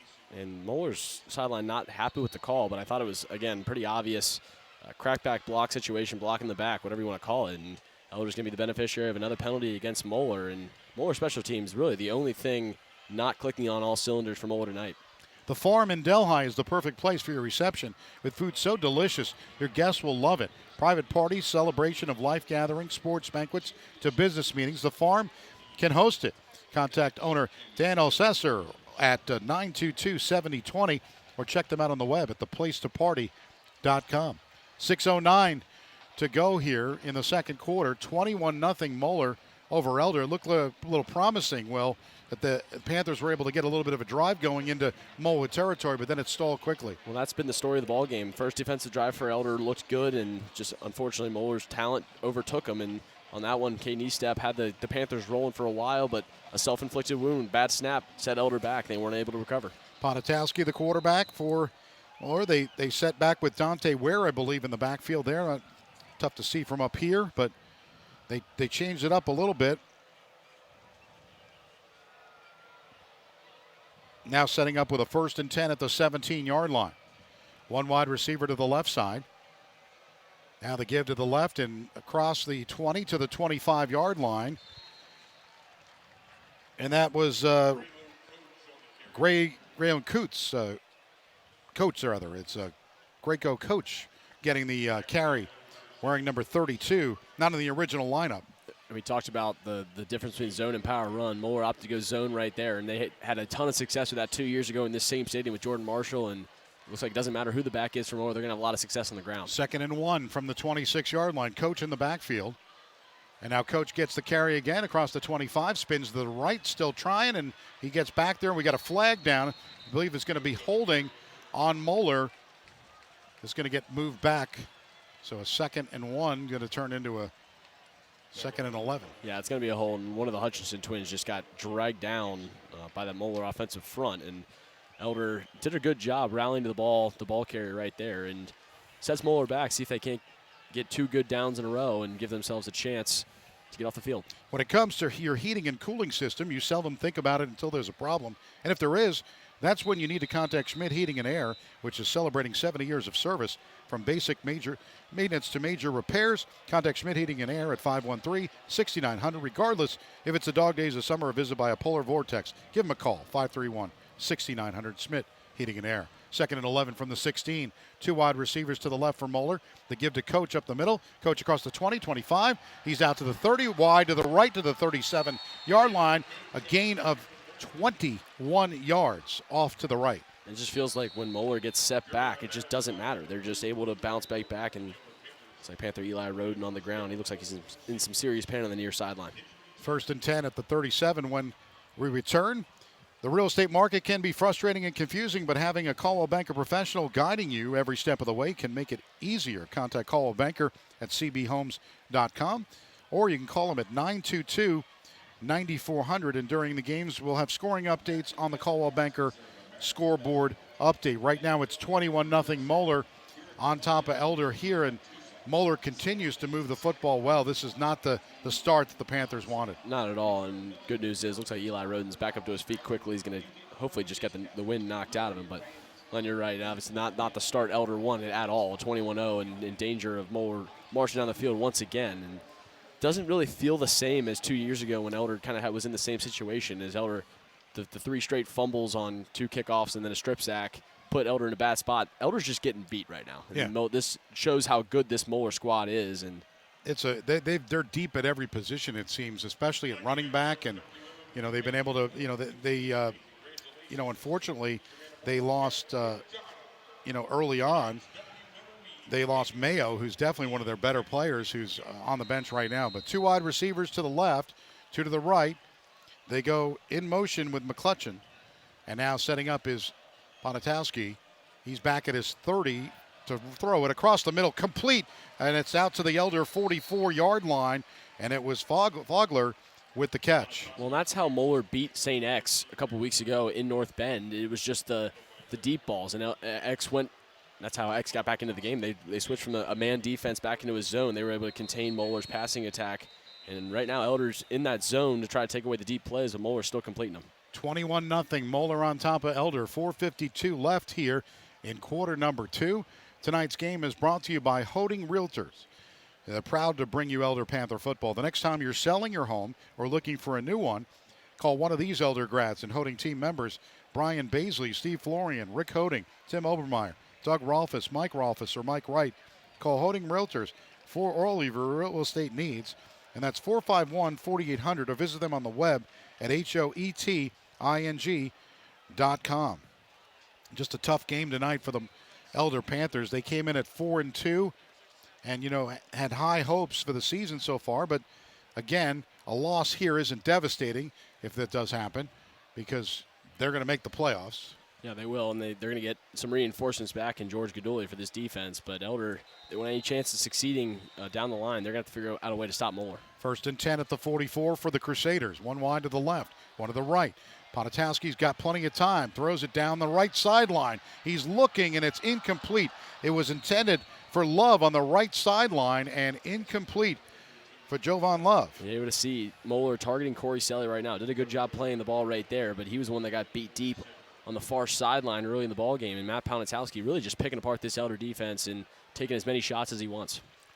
So it'll be a 2nd down and 10 at the 44. 4:38 remaining in quarter number 2. 21-0 Moeller, looking to add to that. The Panthers do get the ball first in the second half. 2 wide receivers to the left side.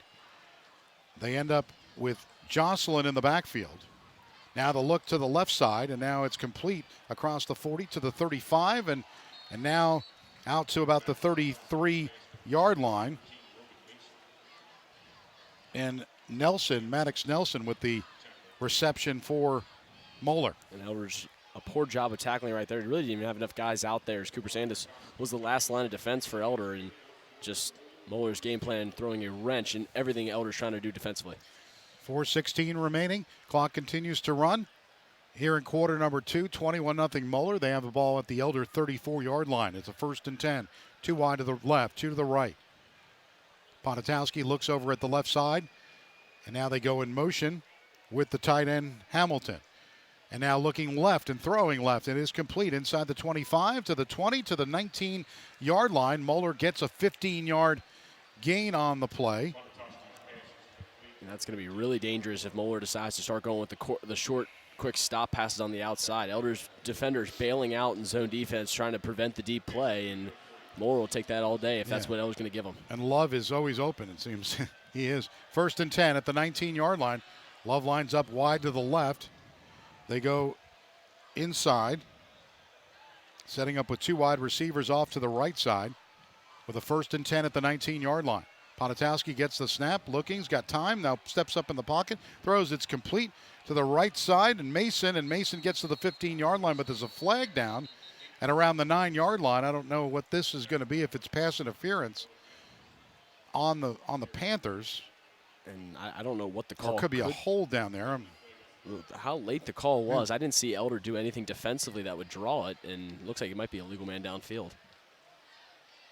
Now they're calling it on Moeller, so this is going to go back. Yep, illegal man downfield. You were right. And that's going to move the football back.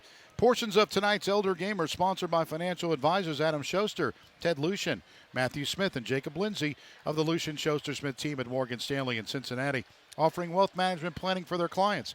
Elder grads Adam Schuster, a certified financial planner practitioner, and Jacob Lindsay, financial advisor at Morgan Stanley, are currently scheduling wealth management consultations at 513-562-8304. First and 15 at the 24-yard line with 3:36 left in the quarter for halftime. The coach to the right, and he gets down to about the 17 to the 16-yard line. A gain of 8 on that. And Coach Ransom was not lying in the pregame when he said Moeller's just solid in every facet of the game. They don't have any weaknesses that Elder can exploit. If Elder wants to take away the deep pass, they'll go short yardage gains. If Elder's going to want to try to play over top and take away the short pass, they'll run up the middle and gouge them all night long. And Elder is going to have to find an answer in some way. 3:08 left here in quarter number 2. 21-0 Moeller. 2 wide to the right, 1 to the left side.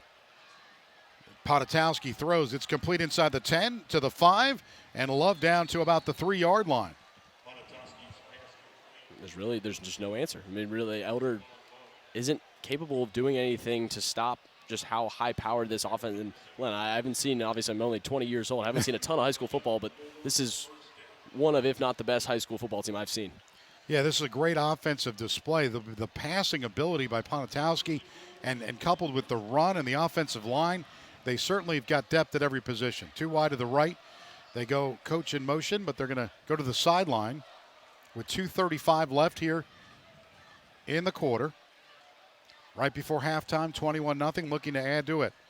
Podotowski with coach in the backfield. They give to coach up the middle, and coach walks into the end zone. That was about as easy as you can get. I think you could have done that now, and they're going to get a flag for probably celebrating in the end zone. Yep. Unsportsmanlike conduct on there, but it's a 27-0 Moeller lead. Well, Lenny, I'll hold my tongue. Yeah. We got in a little bit of trouble last year commentating on some of that stuff, and I mean, it is what it is. You know, they get excited, and kids are kids, and you got to sometimes take that. It's little excitement. He did get a flag, so we'll leave it at that, as you mentioned, Will. Yeah, and they're going to ask Elder if they're going to want to take it on the PAT attempt or if they're going to want to take it on the kick. I'd take it on the kick for sure if I'm Elder here. You get a score going into halftime that would obviously not put you right back into the ball game, but 3-score game, getting the ball out of half, it doesn't put you in the worst spot in the world. So coach gets that touchdown to make it 27-0. They look to add this extra point with 2:25 left before halftime. That means 13 points in this quarter, 14 in the first quarter. Coach gets his first touchdown. And this will be adding the extra point. Taking a long time to set this one up, though. Here comes the snap, the hold, and the kick is up, and it is good. So with 2:25 left in quarter number 2, it's all Moeller. They lead at 28-0. We'll take a timeout on the Prep Sports Radio Network.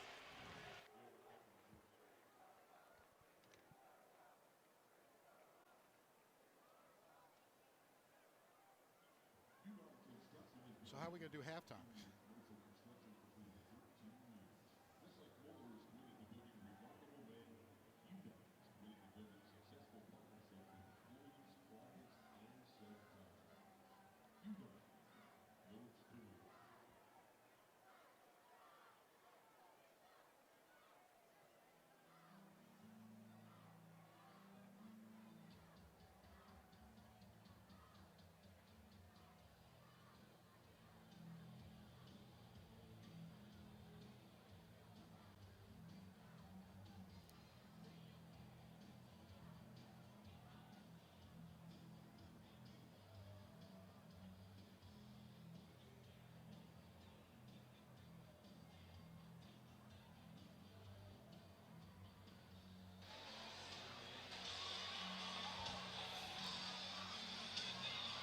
Welcome back to Dippert Stadium. Len Harvey along with Will Smith. Will Smith, look at me.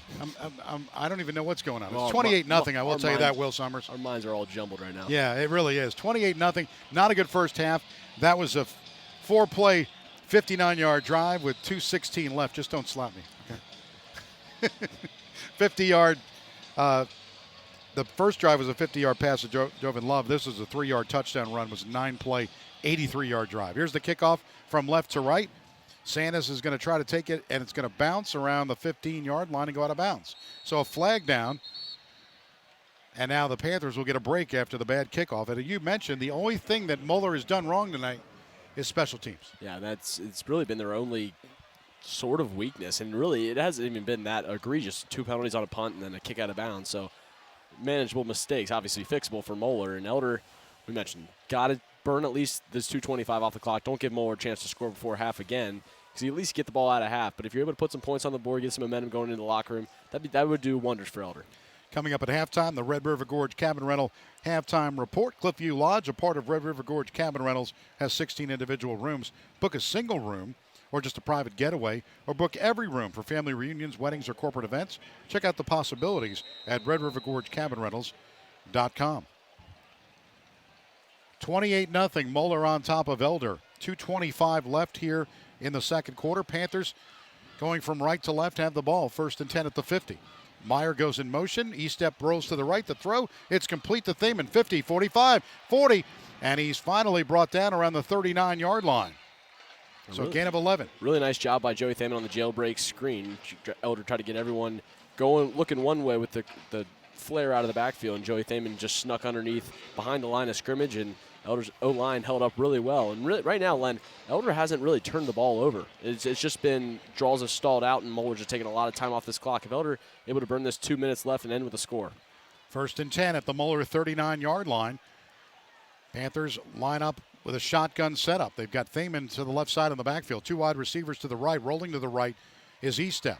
Now throwing it down the field, and he throws it incomplete. It was almost intercepted down on the right sideline. It looked like Paff went the other way. And kind of a dangerous, inadvertent throwaway by Caden Eastep. If that was intended to be a throwaway, he should just definitely just fling that thing way farther out. Don't give Moeller a chance to make a play on the ball. And not the worst case for Elder right there. Obviously, it's probably 4-down territory if you're Elder right now. Got to get some points on the board. 2nd down and 10. Ball spotted at the 39-yard line. Panthers with 1:45 left here in the second quarter. They will get the ball first in the second half, down 28-0. They've got 1 wide receiver in Paff to the left side. And now 2 to the left and 1 to the right. Looking, setting up, down the field, throwing. It is incomplete. It was intended for Jackson Ruth and incomplete. And Eastep just didn't get enough air under that football. Honestly, worked out well for him that he didn't, as it would have gone into the waiting arm of Moeller's cornerback, and Ruth did a really good job just turning into a defender on that play, and Elder's decent first play of the drive stalled really quick. 3rd and 10 from the 39-yard line. Trying to get something going before halftime. 1:40 to go in the second. And Len, right now you just need a play that can get you a 4th and manageable, a fourth down that you're comfortable with.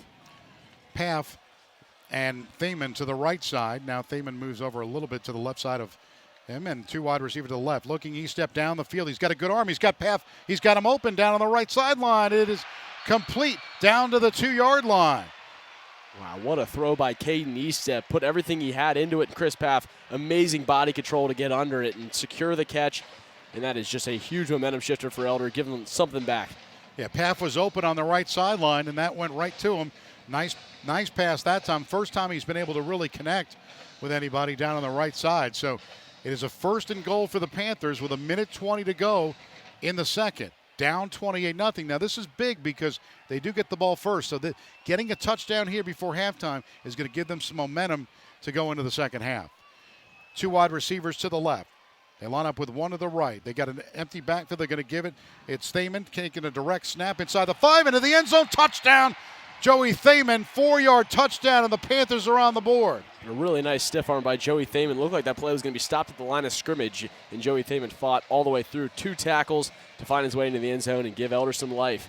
Only thing, Len, is 1 minute. That's a lot of time for this Moeller offense. Elder's defense got to be up to task, get Elder into the locker room with 21 points or less in the deficit. And they'll set up. It'll be looking to get this extra point for the Panthers, down 28-6.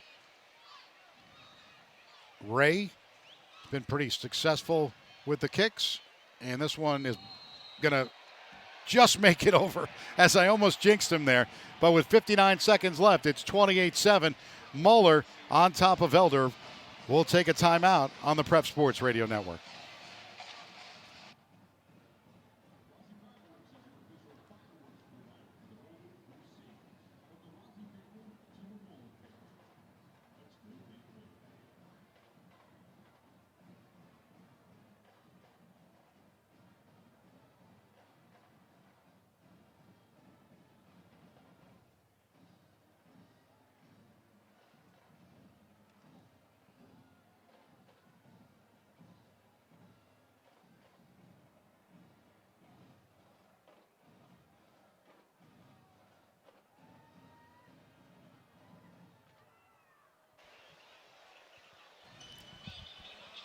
Welcome back to Nippert Stadium. Len Harvey and Will Summers, and it's Moeller with a 28-7 lead, but the Panthers do get on the board. Thaman caps off a 5-play, 50-yard drive with a 4-yard touchdown run, so it isn't hopeless. And they've got a shot here, but Moeller's offense is so explosive with 59 seconds, they can certainly do it. Have you seen the timeouts here? I think they've only got one. Yeah, I don't see it's not on the scoreboard. And this one will be taken right around the 5-yard line, across the 10 to the 15 to the 20, and now spinning to the other side. He's still with it. Across the 25, out to the 30, but this one's coming back. Another flag in the backfield that I think is on every possession, every special team possession for Moeller. Well, that actually worked out really well for Elder because the cutback all the way across the field took a lot of time off the clock. That was a nearly 15-second kick return, so that helps Elder out a lot on the back end, and hopefully this penalty marches him back far enough that scoring might be out of the realm of possibility for Moeller. Yeah, that was Chris Bradley for Moeller with 46 seconds left here in quarter number 2. Tickets to concerts, sports, all events, locally owned and operated. Authentic tickets, secure check-in, email confirmation and delivery. River Bend, Aronoff, Heritage Bank, any venue, local, regional, or nationwide. Bengals, Bearcats, Buckeyes, Fighting Irish, all professional and college sports. TicketJungle.com, the fans' ultimate source for tickets at TicketJungle.com. Proud supporter of the Prep Sports Radio Network and TicketJungle.com. And Moeller does have one timeout. It's underneath the score up there as we're. Oh, okay. It's kind of a. Oh, okay. They've got it in the new technology. Just go back to the old way. 1, 2, 3. It's easier. First and 10 at the 13-yard line. One wide receiver to the left, 2 to the right. Now they give up the middle to Coach, and Coach gets to about the 20-yard line. A gain of 7. Looks like Moeller is probably content to go to the locker room up 28-7. And it makes sense, obviously. Content with the lead. 28-7 is nothing to scoff at, but if you're Elder, that's a win. You go into the locker room down 21, get the ball, and if your defense is able to make some adjustments, try to get some 3 and outs on this Moeller offense, easier said than done. But you can get yourself back into this ballgame.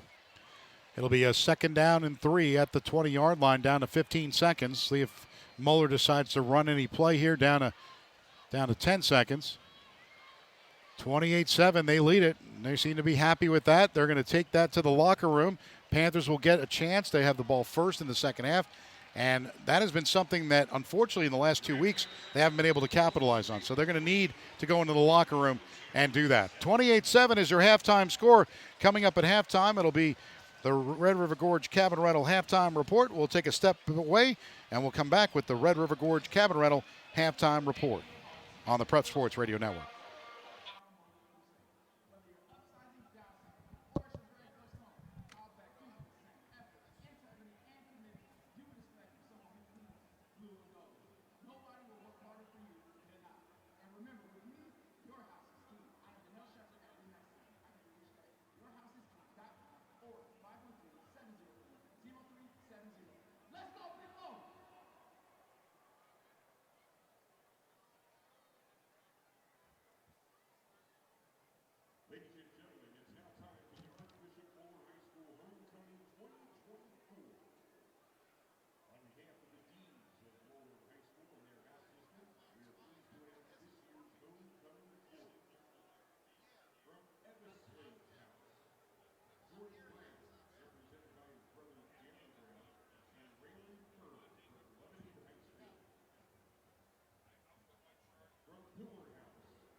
maybe pick that up. And now, how do you know when to? Okay. Okay. Okay.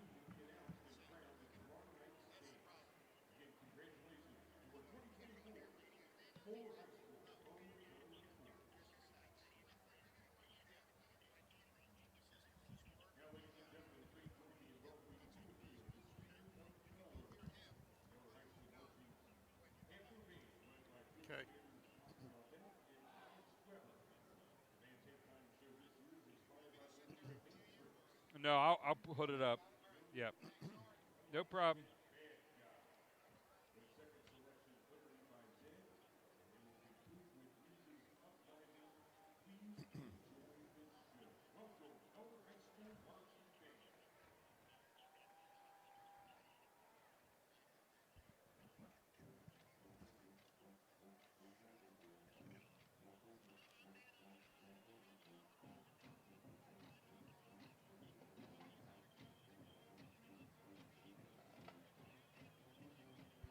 Testing 1, 2. Check, check.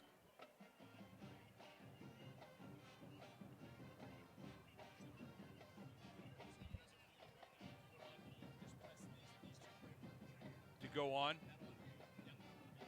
That'll make it work. Okay. Both of them. No, I can hear myself. Yeah. You got them undone? We're good. Can you hear us? Okay. Check. Okay.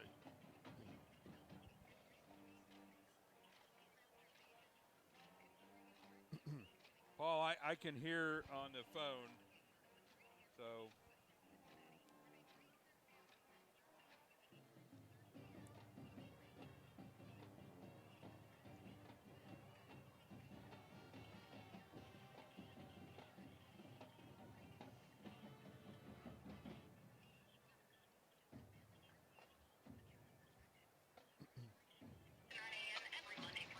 Oh, thanks. Okay. That's a lot. And we are back at Nippert Stadium where it's halftime, and the Elder Panthers are clawing back. They get a score at the end, and it's 28-7 at the half. And, Tom, the Moeller Crusaders have been giving the Panthers everything and more. But I'm telling you what, this is one of those situations where we've talked about when you have a young football team, what your goals are, where you're looking to take this team forward into the playoffs. You know, we have, 3 more regular season games after this. Yeah. So the goal is to get better, to peak at that. You've played some of the best teams in the state of Ohio and Kentucky. Now, get better tonight. You know, you've seen what they're doing. Improve. There's been some blown coverages, but you have to hand it to the great athletes on both sides of the team, or field. You Right. have to, hats off. Okay, fine. Don't let it happen again. And so get better, do small steps, and it's what I'm sure Doug's telling them. We got to just clean things up and try to hold them down. And we knew this was going to be probably in the preseason when you're going through. You're probably saying this is going to be a tougher one, and it is. There's no doubt about it. But focus in and improve. And if you look at from a Moeller's perspective, they probably haven't played a better half against anyone this year than tonight. And take away a positive for the Elder Panthers. The last 2 times they played Moeller, they coughed the ball up 4 times each game. At least tonight so far in the first half, 0 turnovers. It's just that Moeller is dominating on both sides of the field. You hate to say it, but it is what it is, and it's very difficult for Elder to sustain any kind of momentum. It was encouraging to see Caden Estep, the sophomore quarterback, and you said plenty of games and challenges in front of him for the next 3 years. So they gutted it out and put points on the board, and they get the ball back. And, who knows, Mark, 28-14, it could be a totally different ball game going into the second half. And I'm not saying it. What I'm about to say is I remember Doug coming up with this quote years ago. I looked into the archives this week when I was kind of putting the notes together. Hard work beats talent, when talent doesn't work hard. And I know it sounds trite and trivial, and maybe the players don't want to hear stuff like this, but it is. You need to grasp onto something. And I think the motto for the Elder Panthers is always to work hard and to get better, like you said. And that challenge is out in front of them. I mean, they're going to, they have 3 games left in the season. You're going to get better in the second half. Let's try to stay healthy for the Elder Panthers and then move forward. The next 3 games are at home. This is the last game on the road, so that's a positive. And they're going to at least host one game in the playoffs and hopefully 2, if they can have success in the last 3. So, all is not lost. This is not somewhat of the score might be surprising, but Elder knew going into this game on the road that it was going to be a tough game, and Moeller's giving them everything they can handle and more. That they have. It's 28-7 here at the half, and Tom, let's. We normally go through scores with Steve, and is like he always likes to say, at or near the half. So let's get folks caught up in other scores in the area. Okay, Lakota West. These are all the first couple ones are all GMC scores. Lakota West traveled to Sycamore tonight. Lakota West 5-1, Sycamore 1-5, and right now it's Lakota West shutting out Sycamore 28-0. Hamilton 4-2 traveling over to Fairfield. And right now, at or near the half, it's the Indians from Fairfield, 14-7 over the Hamilton Big Blue. Mason traveling to Middletown. And Middletown is 4-2 so far this year. Mason, it's 2-4. And Middletown's doing well at home. They're beating the Comets 14-3 at the half.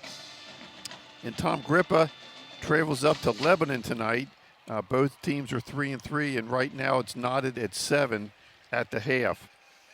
St. X, the Bombers traveling down to Louisville Trinity, and right now there's no score. However, it sounded like St. X stopped Trinity on their goal line from getting a score. So right now that game is scoreless at or near the half.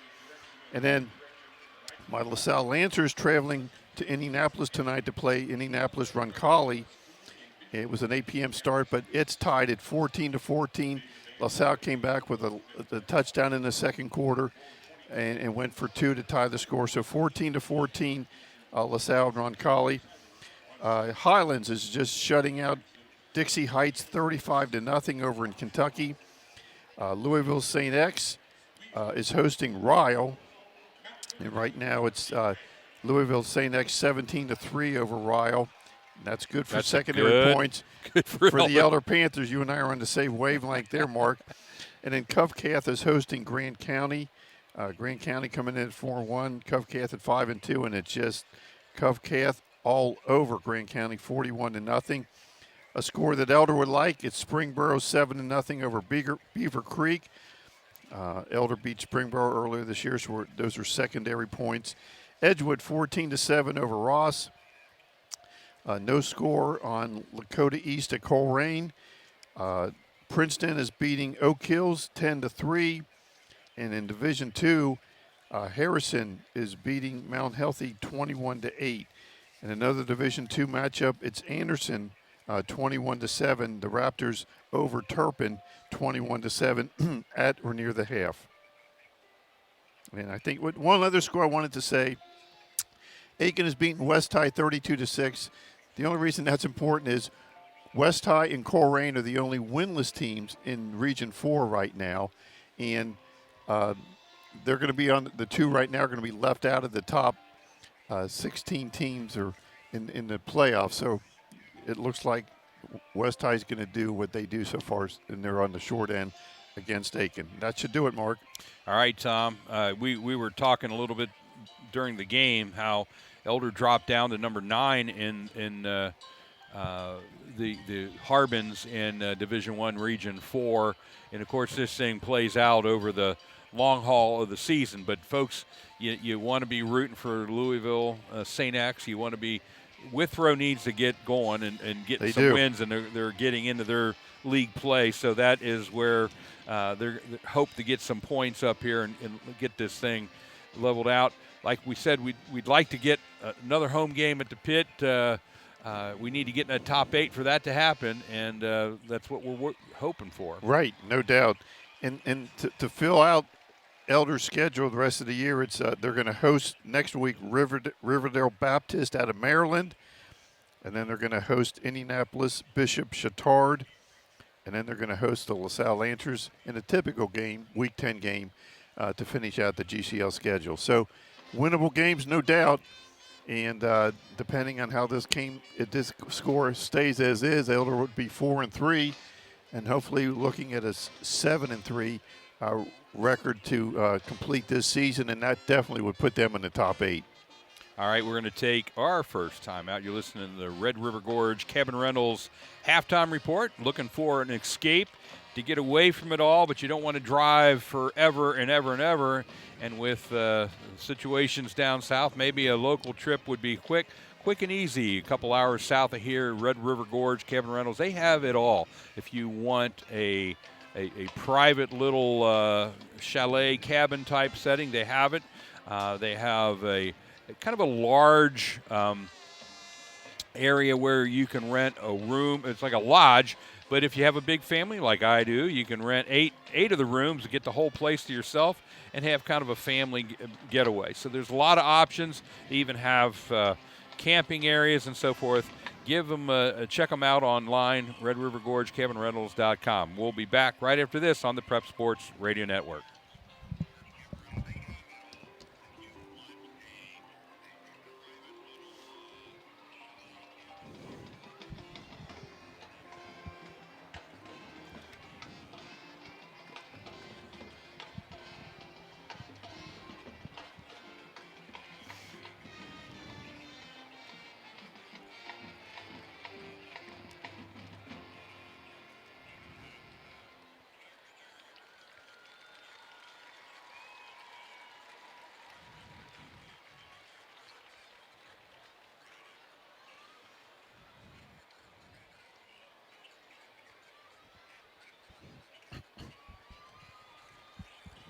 Ladies and gentlemen, a round of applause for the Moeller Mount Notre Dame Marching Band.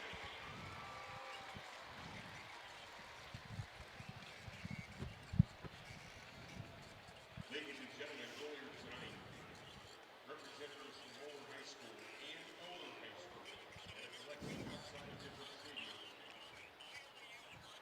raised funds for an effort for those victims of Hurricane Helene. Thanks to the generosity of both Moeller and Elder communities. Kind of funny, one of these girls on the rifle team, she twisted her knee and fell, and I don't know, for Elder. Yeah. And they carried her off the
halftime. The Red River Gorge halftime report. Red River Gorge Cabin Rentals. You heard the spot. Follow through and check them out. Tom, we don't have much time here, but this is going to be one of those character-building second halves. It is, and not sure what can be said in the Elder locker room at halftime, but I'm sure Doug's probably a little disappointed in what transpired in the first half, but, you know, you have to move on and put it behind them. It'll be interesting to see how Elder on offense attacks this defense. And, you know, you don't want to talk about moral victories, but I think a moral victory would be a non-running clock in the second half. That would be encouraging.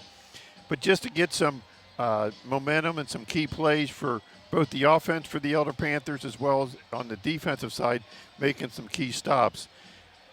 And I think that's going to start with Caden Niestep at the quarterback position for the Elder Panthers.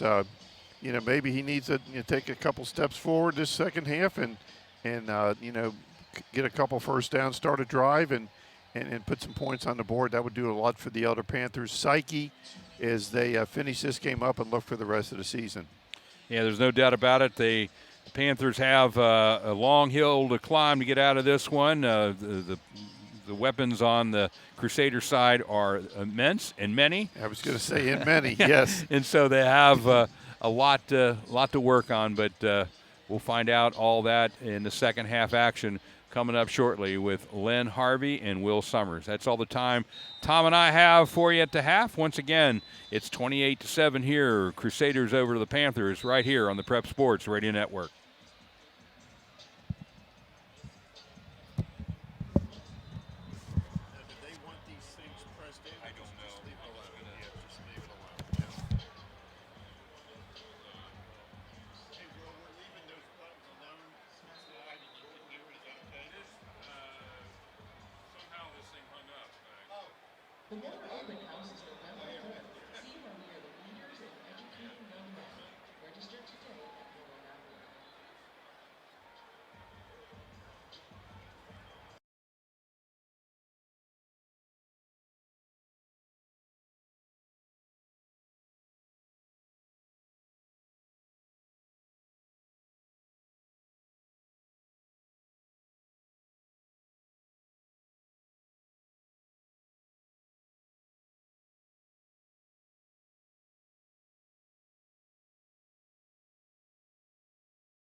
Welcome back to Nippert Stadium. It's Len Harvey and Will Summers. We're going to get ready for the start of the third quarter of play, second half action. It's a 28-7 lead for Moeller, but the big thing is going to be making sure that Elder gets something going on the first drive, because down 28-7, they cannot afford to go 3 and out. Well, realistically, if you want a chance of winning this ball game, you're going to have to score on this drive. If you want a chance of staying in, you're going to have to score a touchdown on that drive.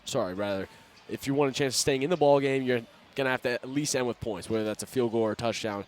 And it's show what you're made of type stuff right now for Elder. And we know the struggles Elder's had the past now 3 years and starting halfway through this game. And obviously, Elder does not want to be in this situation. And anyone at home that's frustrated, I fully understand your frustration. I was on a team 2 years ago that got our butts whooped here, and it was not fun at all. And Elder has got to find it in their heart, got to find something to stop this Moeller offense and put up some points.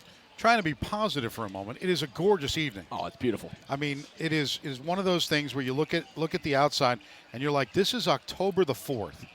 And, you know, it's one of those things where you don't expect October the 4th to be, you know, we're looking at 68 degrees right now. Not a, you know, just a gorgeous evening. Yeah. And no humidity, no nothing. Well, fantastic. As a UC fan growing up, playing in the stadium is just special. It really holds a close spot in my heart, and it is one of the most underrated college football stadiums there is. And it's a really great experience for these players, a really great experience for the fans, and what a great night. All things considered, obviously with the score not in Elder's favor, but it's a good production Moeller puts on here, and glad to be a part of it.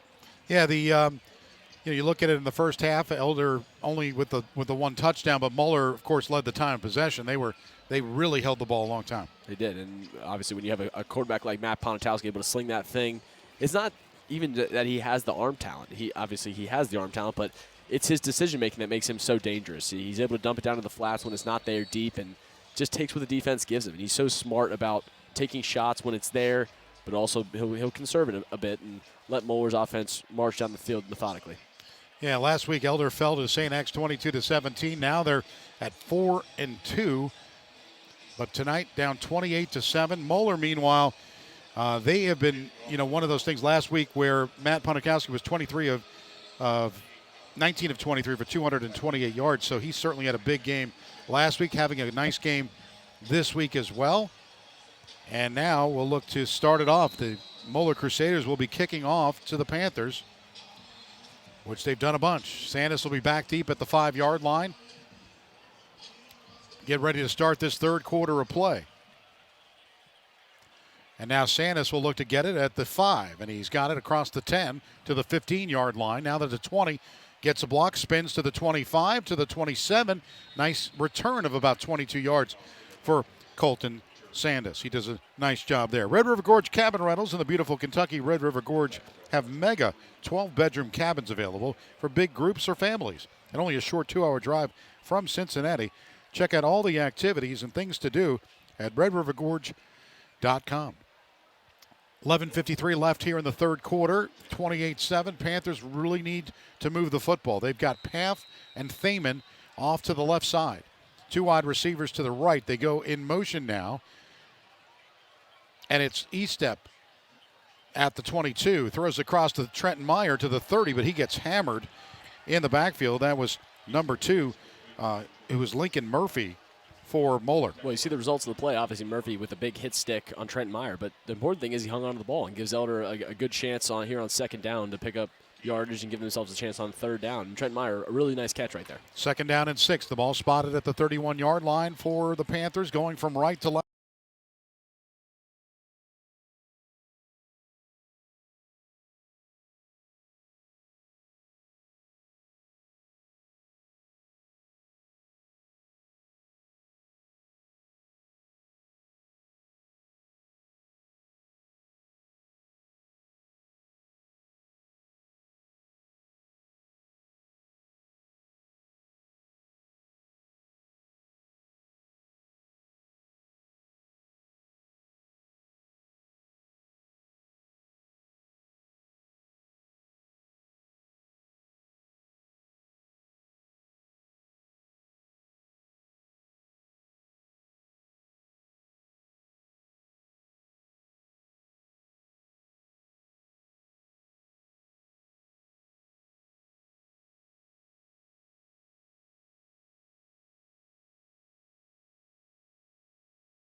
It is incomplete. There's a flag down on the right side again, and I don't know if that's going to be on Griff Daly, the defensive back on the right side. And again, the Moeller faithful not happy, but it's just too much contact too early. With the ball in the air, Caden Eastep made a really nice decision to throw that thing on the RPO. Joey Thaman was completely covered up. It's just too much contact. Portions of tonight's Elder game are sponsored by financial advisors Adam Schuster, Ted Lucian, Matthew Smith, and Jacob Lindsay of the Lucian Schuster Smith team at Morgan Stanley in Cincinnati. Offering wealth management planning for their clients, Elder grads Adam Schuster, a certified financial planner, practitioner, and Jacob Lindsay, financial advisor at Morgan Stanley. Scheduling wealth management consultation at 513-562, and that is 8304. So the Panthers are going to have a first down and goal. A 1st and 4, they've got it. It's a 1st and 4 at the 6. So not a 1st and goal. They can get a first down. So 2 wide receivers to the left. Thaman is going to get the direct snap. He rolls to the right, goes inside the 5 to the 3-yard line, and that's going to be about a yard short of a first down, but it'll be second down coming up. Well, with the size Elder has up front, look like they're going to hurry up huddle here. We'll set up here with a 2nd down and 1. Ball spotted at the 3. 2 wide to the left side. They've got actually Eastep is lining up as a wide receiver. Again, Thaman is lining up to take the direct snap. So Eastep is a receiver. Watch this play. You might see Eastep go in the end zone and try to throw that, but we'll see what happens here. But now they're going to get a timeout here as the Panthers want to kind of talk it over a little bit here. Let's see if they finally officially call it. I don't know what's going on right now. It could be an official's timeout here because they did not signal, but the Panthers are going to have it. First and 2. So it's a 1st and goal. So they got the first. They marked it as a first down. I think that's what it was. So 1st and goal. Eastep now lines up as a wide receiver. They've got a direct snap with Joey Thaman. And Thaman takes the snap, goes to the left side, and spins into the end zone for the touchdown. Let's see. Do they give it to him? Yes. Touchdown, Elder Panthers. It's 28-13 pending. Well, that's just what the doctor ordered for Elder. And to finish that thought, I compounded on a little earlier. With the size that Moeller has up front, I didn't see Elder having a lot of success with the Wildcat game, but Joey Thaman able to find a hole, rip it, and Elder did exactly what they had to do offensively coming out of half to keep this game in reach. Thaman another touchdown, that time 2-yard touchdown run. It'll be Ray to add this extra point. And it's good. So it's 7:52 left in the 3rd quarter. This one's a ball game now. Moeller 28, Elder 14. We'll take a timeout on the Prep Sports Radio Network.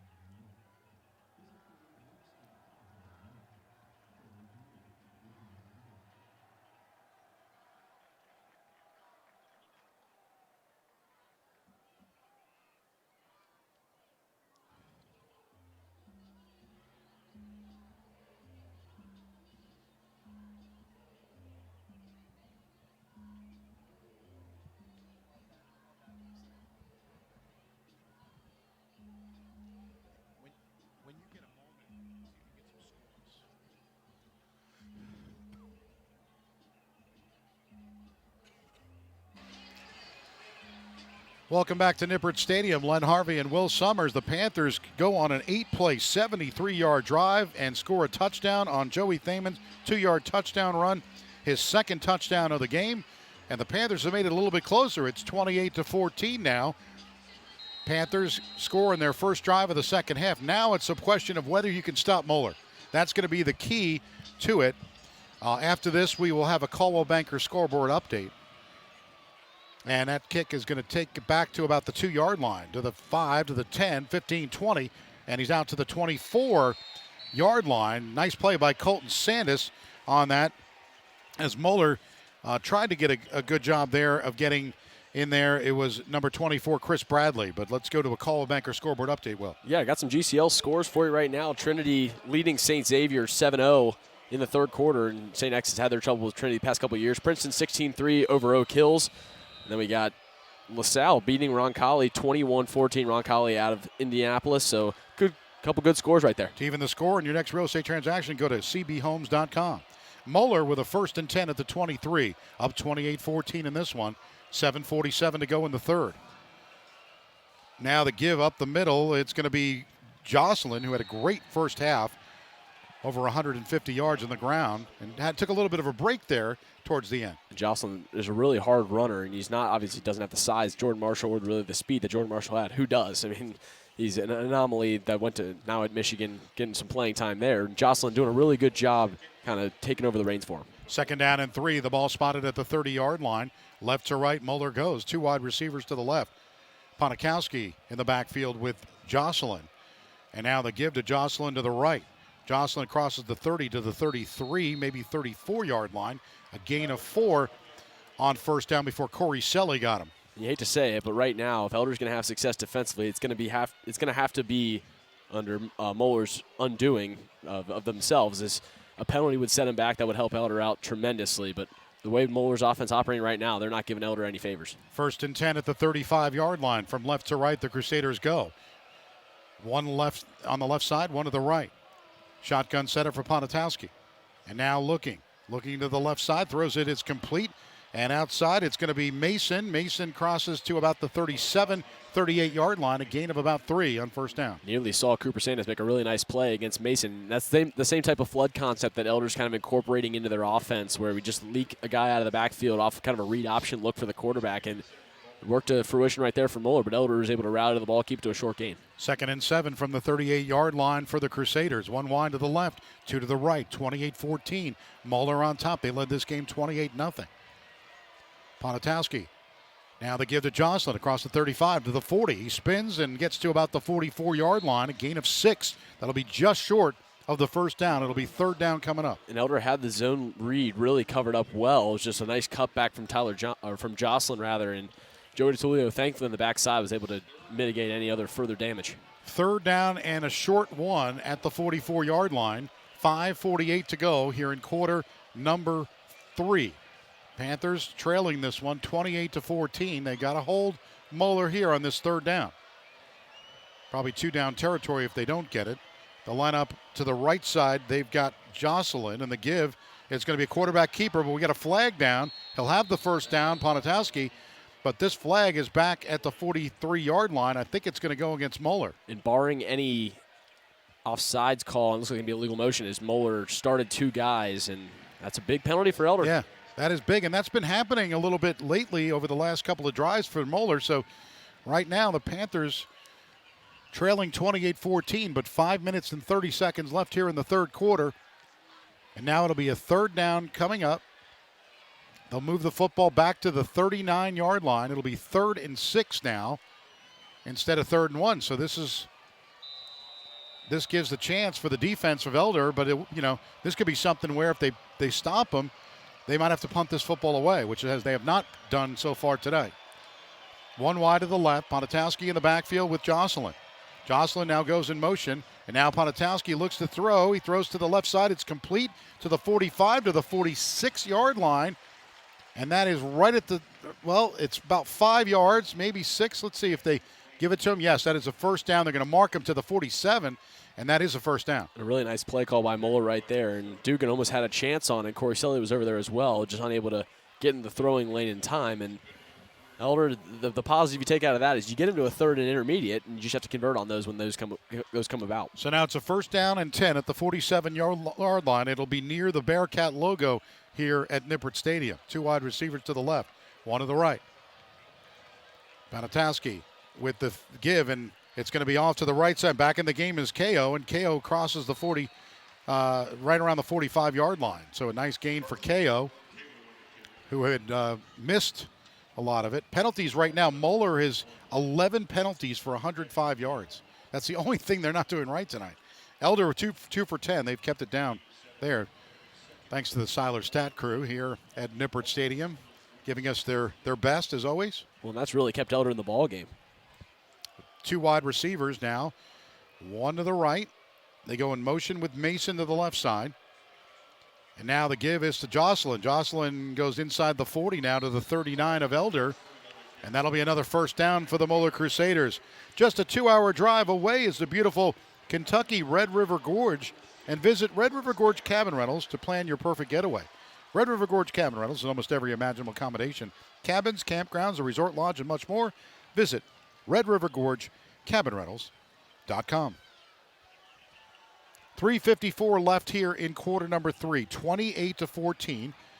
Moeller has the lead, and they're running, and they're doing a good job of moving the football again. 2 wide left, 1 to the right. Ponitowski, the fake to Jocelyn this time, looks, throws left side, got a man over the middle, it's complete, and down inside the 10 to the 8-yard line. Mason, I believe, on the catch for the Crusaders, number 14. And it's remarkable just how well Ponitowski can sling that thing. Number 1 baseball player in the class of 2026, and he's not even a senior. That's the scariest part about him as a quarterback. Elder's going to have to deal with him next year as well, but he just finds the tight window throws that you just don't see high school quarterbacks make, and he makes them with ease. 22 touchdowns coming in onto 2 interceptions. He's thrown for 1,650 yards, over 67% completion coming into this game. First and goal at the 8. 2 wide receivers to the right. They go in motion. And now looking, rolling is Ponitowski to the right side. Looking, now he's going to roll back to the left a little bit. Throws it into the end zone. It is caught, but out of bounds. I don't think he got his feet in. They're going to say yes. I don't think he got his feet in, but they're going to say he did. It looked like it was way out of bounds. Well, if that is the correct call, that is an outstanding catch. But, I mean, it looked to me like his back, obviously we're way up here, so it's hard to tell, but it looked like his back came down first out of bounds unless he was able to drag a toe. But if that was the correct call, that's an outstanding catch. 3:02 to play, and that would make it 34-14 on that touchdown pass by Ponitowski. They call it good, so no replay in high school football to check that.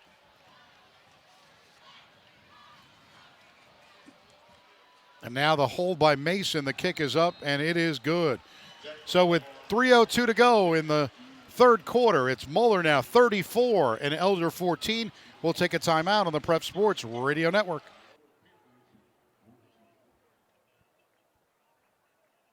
Was he inbounds?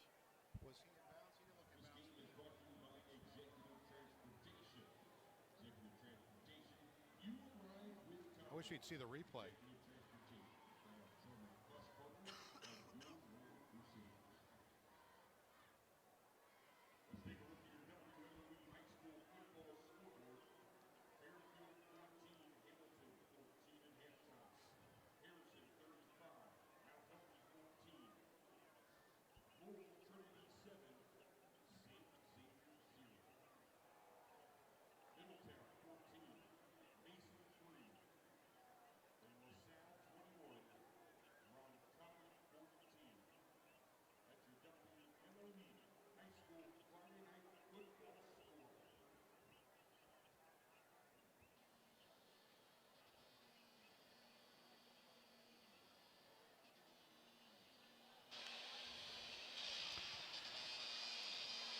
Welcome back to Nippert Stadium. Len Harvey along with Will Summers, and that catch in the back of the end zone was pretty impressive. We didn't get to see the replay, but looked like he didn't have both feet in bounds, but it was a 9-play, 77-yard drive. A 7-yard pass to Love in the back of the end zone was the difference, and it is 35-14. Panthers get the kickoff, and Sandus is going to get back to about the 20-yard line. But that 9-play, 77-yard drive took 4 minutes and 45 seconds off the clock. That 7-yard pass in the back of the end zone, and it was hard to tell, but no replay, so they called it a touchdown. It's a touchdown. And right now, if you're Elder, the defense has stepped up all year long, giving the offense a multitude of chances in games that they probably should have been out of. If you're Elder's offense, you have to do the same. It's got to be a reciprocal relationship between the offense and the defense. Elder's offense got to keep the defense in the game. 35-14, Moeller on top. Panthers have the ball first and 10 at their own 20. He step in the empty backfield, back at his 15. Now steps back at around the 13, throws it, and it is intercepted back the other way and down to the 5 and into the end zone for the touchdown. That is going to be Lincoln Murphy for the touchdown of about 20 yards into the end zone, and it's now 41-14 Moeller. And that was a remarkable play by the Moeller DB, and just an ill-advised pass from Kate Neestep. Looked like there's a Moeller player down in a flag, and this is, I'm not sure what the call is going to be here, but yeah, they've got the flag down. We'll see what they call here, but he went into the end zone, untouched into the end zone for the touchdown. It could be maybe they've got the score on the scoreboard here. So was this after the play? And Murphy's kind of going off limping. Lincoln Murphy for the Moeller Crusaders.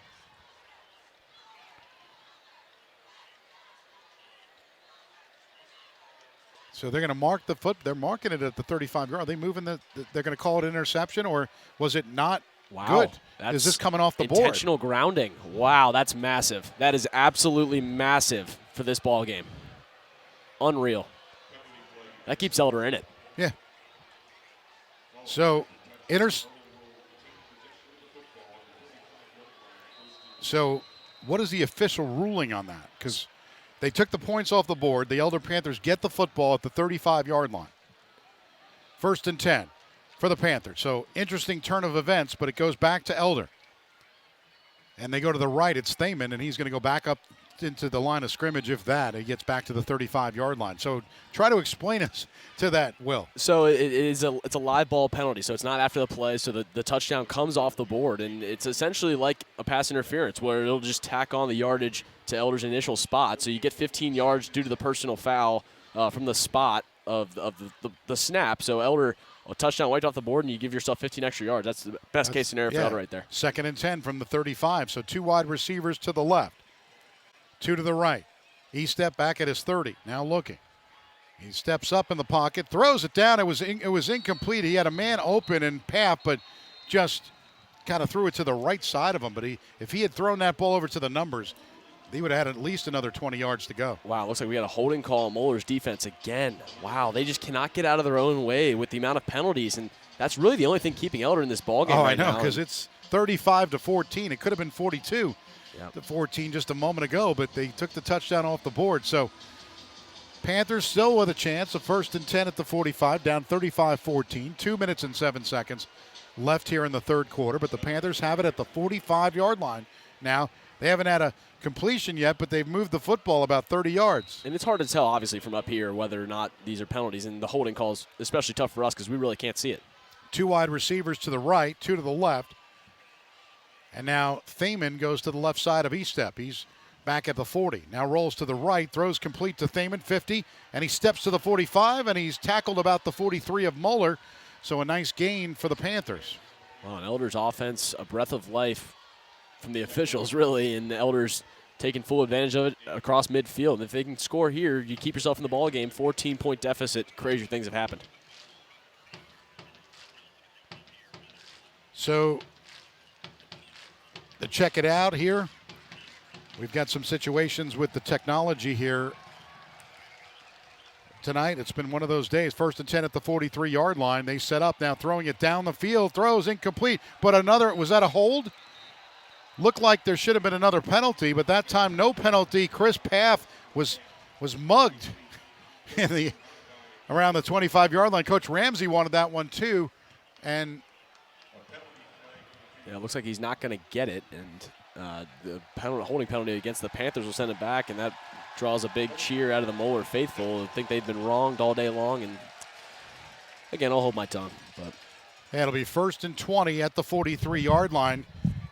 Right now, with 1:39 left in the third quarter, it's 35-14. Moeller on top.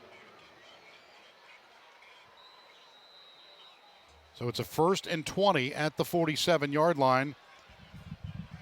And we are good to go again. Thanks to everybody trying to get this game in tonight. We've had technical difficulties. We're bringing it to you tonight. You won't even want to know what's going on behind the scenes, but right now we're broadcasting it. 3 wide receivers to the left. 1:39 left, third quarter, 35-14. And Estep, he's going to run to the right. Let's see if he gets a block, and he can't, but he gets to the 50-yard line, a gain of about 3. It'll be 2nd down coming up for the Panthers. You just got to piece together enough yardage to give yourself a chance on 3rd down, and Elder got about 3 yards right there, and you're able to get yourself a 6-7 yard gain here. You give yourself a real chance on 3rd down. So it'll be 2nd and 17. The ball spotted right at midfield at the Bearcat logo here at Nippert Stadium on a Friday night football. Friday night lights at Nippert Stadium tonight. They've got the TQL logos over here, and they've got the University of Cincinnati, the Bearcats logo. Shotgun setup on a 2nd and 17 from the 50. 2 wide receivers to the left, 1 to the right. They go in motion with Wittick. Now looking, throwing, it's complete. And it's Paff. He gets to the 49 of Moeller. Not much there, but Path gets a few. And now you're in a situation where if you're able to get, like mentioned on the previous down, 6-7 yards, you give yourself a chance to go for it on 4th down. So if you're Elder, points are a commodity right now. You're going to have to go get them. And if you have a chance on 4th down, you're going to have to go take it. 3rd and 14 from the 47-yard line. Panthers will line up wide to the right side. We'll set up now. It's E-step with 2 wide receivers to the left and 2 to the right side. Ruth, one of them. And now E-step rolls to his right. Still with it. Throws to the right, and that one's going to go out of bounds. And a flag is down again. Another flag this time. And this, from where it's spotted, that looks like it's going to go against Moeller again. Yeah, and Joey Thaman immediately whipped his head around looking for a flag, and that might be another bailout flag for Elder right there. They have not done a good job on this drive except get a lot of penalties that have moved the football. But the Panthers, the flag is at the 32-yard line of Moeller. So now we'll see what they do here. It is on Moeller again. The crowd does not like it, or at least the Moeller faithful do not like it. So down to 4 seconds left here in the 3rd quarter, and the Panthers are going to have a 1st down, or are they going to mark it 3rd down? They're going to mark it 3rd down and 4. So they didn't get the 1st down on that, but they did move it closer. So it's 3rd and 4 at the Moeller 37. So 3rd and 4 with 4 seconds. This will be the last play of the 3rd quarter. And they'll line up for the Panthers. See, this is a big 3rd down, and they'll down 35-14. They go 3 wide receivers to the right. E-step, he's back at his 40 to 42. Now rolls to the right, still with it, throws it down. It is complete at the 25 and out to the 24, to out to the 21. Another flag on another unsportsmanlike after the play, giving him the business down around the 21-yard line. Well, and that one was about as obvious as it could be. Joey Thaman was 2 full steps out of bounds, and he got absolutely demolished on his own sideline right in front of an official, and really can't make a call easier than that for the ref.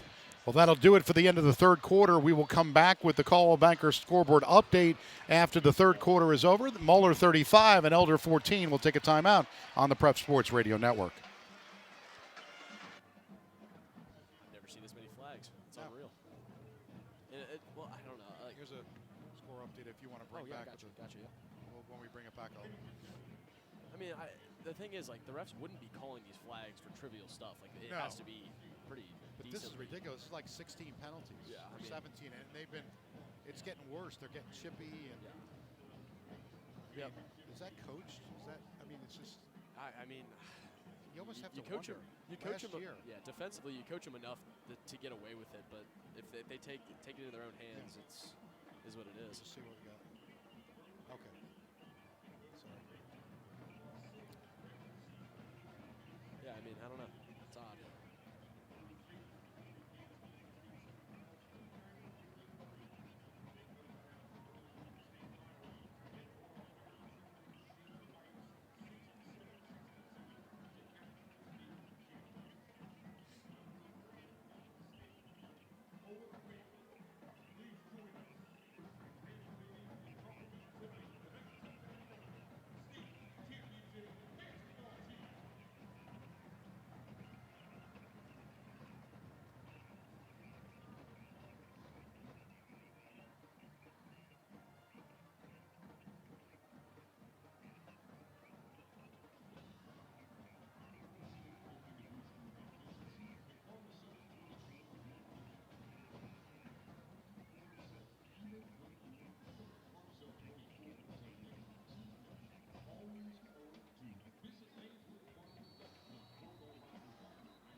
Welcome back to the University of Cincinnati at Nippert Stadium. It is 35-14 Moeller on top of Elder. And look at those penalties. 15 for 151. I've never seen a number that high in a high school game. We will come back with the Caldwell Banker scoreboard update right after this play. 1st and goal for the Panthers at the 9. 2 wide receivers to the left, 2 to the right. E-step looking and sacked back at the 16-yard line. So a big break, and that was Moeller, number 97, doing a good job of getting and that was Harris. So go to the Coldwell Banker scoreboard update. Will, you got some updates? Yeah, we got some GCL scores and an Oak Hill score. Louisville Trinity still up 7-0 over St. X. That one is in Louisville. LaSalle 21-14 over Indianapolis Roncalli. And then Princeton handling Oak Hills 23-3. And this game is 35-14. Moeller on top of the Elder Panthers. 11:30 to go, and we've got an injured Panther down on the ground. Hopefully it's Brockman, I believe. Let's see. I'm just trying to see who was it. Brocksterman. Caleb Brocksterman, and he's going to go off. He's got a little help, but he's kind of limping off a little bit. He should hopefully be okay. Yeah, I mean, hopefully he's been a revelation on this offensive line, a young offensive line for Elder this year, whether it's Tyrell Scott, amongst others. It's just guys that will hopefully grow and get better as you head into next year. And Elder's offense, very young overall. So they'll move the football back it'll be second down at the 16-yard line now. Portions of tonight's Elder game are sponsored by financial advisors Adam Schuster, Ted Lucian, Matthew Smith, and Jacob Lindsay of the Lucian Schuster Smith team at Morgan Stanley in Cincinnati, offering wealth management planning for their clients. Adam Schuster, a certified financial planner and Elder grad, and Jacob Lindsay. Call them up at 513-562-8304. Second and 16 for the Panthers. Now E-step throws, and it's down to the 11-yard line. It's complete to Ruth right around the 11 or 12-yard line. It depends where they spot it. I'm going to mark it right at the 11. And Len, this is exactly what I wanted to see out of Elder, especially after a 28-0 deficit to start the game. 35-14, you're threatening to score again, but it's good to see this resolve out of a young team. And Elder, across the board, especially defensively, super young, a lot of room to grow. And they'll take this experience head on, and I know they'll learn from it. And no saying they won't come back. Again, still not out of their own possibility, but Elder, I like the way they responded so far tonight. And we'll get your station ID right after this. 3rd and 11 at the 11. So 3rd down and goal from the 11. 3 wide to the right, 1 to the left side. Now E-step looks, rolls, and now gets it inside to about the 10 to the 9-yard line. Gain of a couple, but it'll be tough here going on a 4th down situation. Let's pause 10 seconds for station identification on the Prep Sports Radio Network.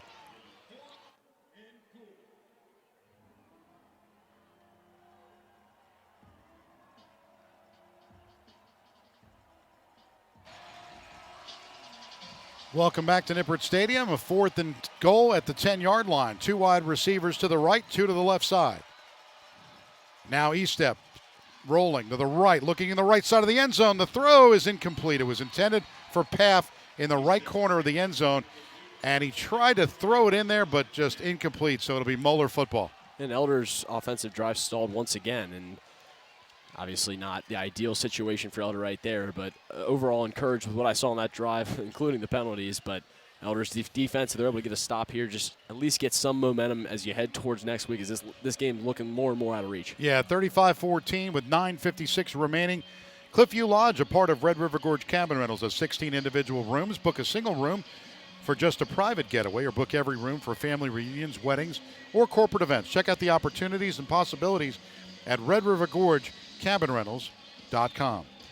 Moeller with a 1st and 10 at their own 10. Ponatowski will set up in the backfield.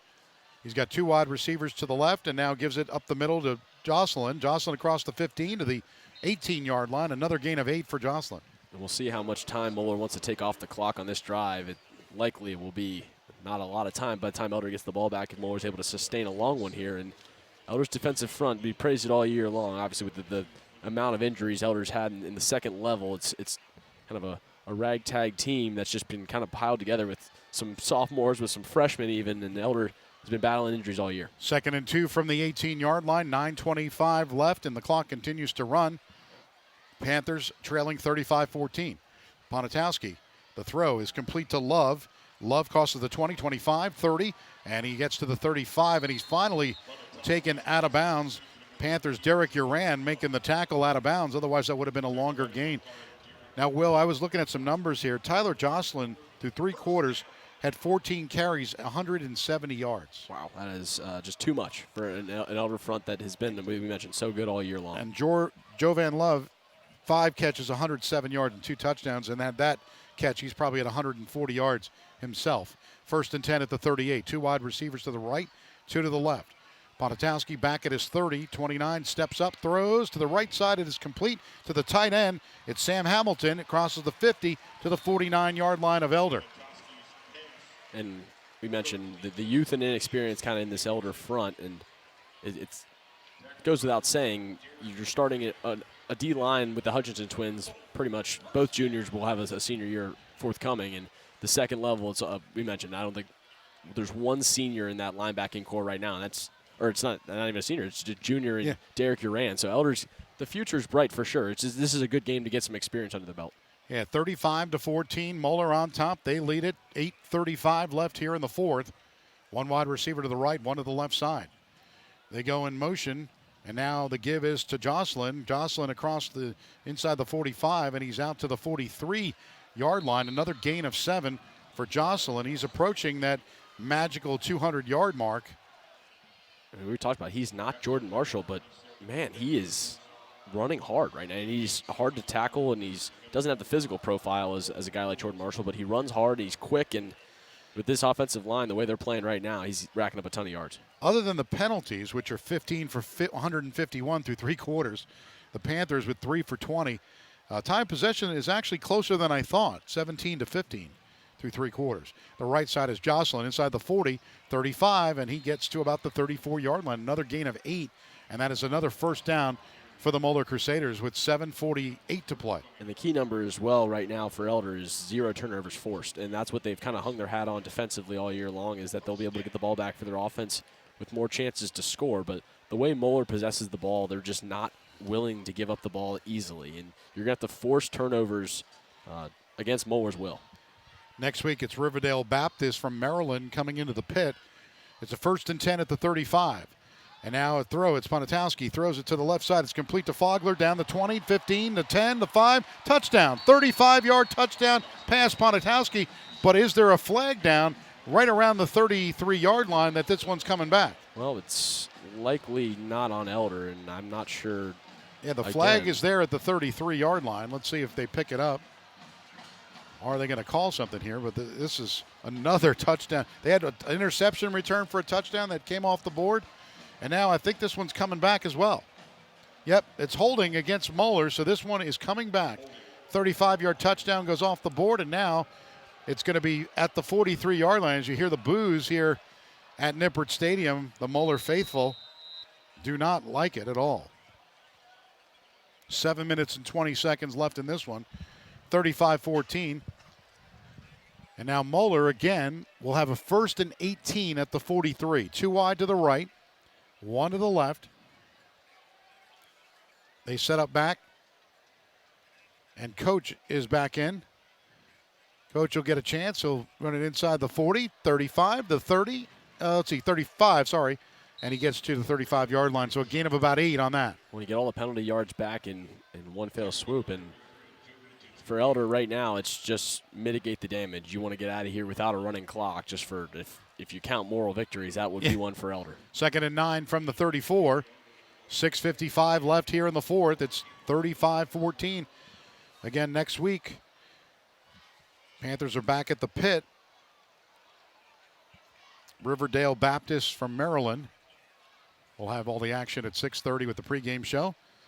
2 wide receivers to the right. They give up the middle. No, it's going to be Pontatowski. He's going to run it to about the 30-yard line with a slide to the 30. Gain of about 4. And Pontatowski, not the most fleet of foot guy, but he will tuck it and run. We mentioned the #1 baseball player in the state of Ohio for his grade, and played against him a couple of years ago, and he's the real deal. He's got that baseball. It just seems like he's a shortstop. Is he a shortstop today, or he plays a little bit. He pitches a little bit, and he's legit. 3rd down and 7. Ball spotted at the 32-yard line. Love to the left side. 1 wide receiver to the right side. Pontatowski, the fake, and now the throw down the middle is complete to the tight end over the middle across the 13-yard line. And a first down and inside. And McCutcheon is actually Cooper McCutcheon getting the reception, number 8. Nice tackle by Joey DiTullio. Really kind of suplexed McCutcheon. We're able to see Joey DiTullio's wrestling strength on full display right there. First and 10, the ball spotted at the Elder Panther 13-yard line. 35-14, Moeller with the lead. With 5.5 to go. 2 wide receivers to the left and 1 to the right side.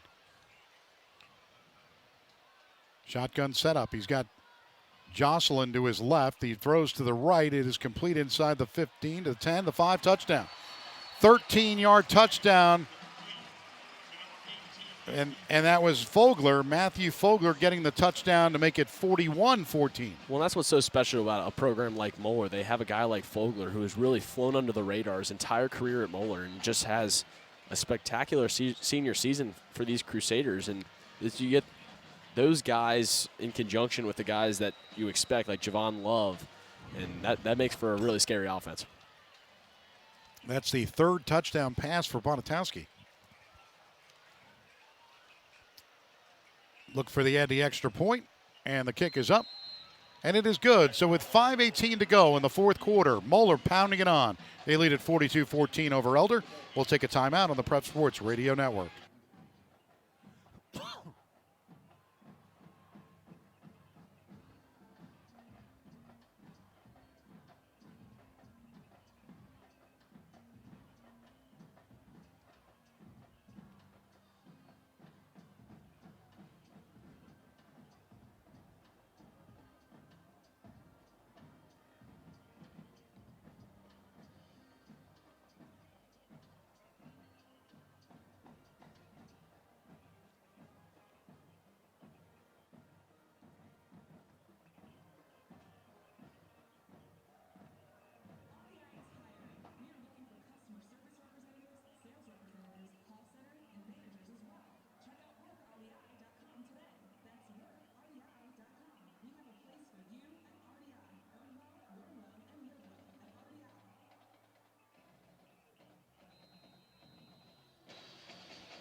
Welcome back to Nippert Stadium. An impressive drive by Moeller. 9-play, 90-yard drive, 4 minutes and 38 seconds. A 12-yard pass from Ponitowski to Matt Fogler.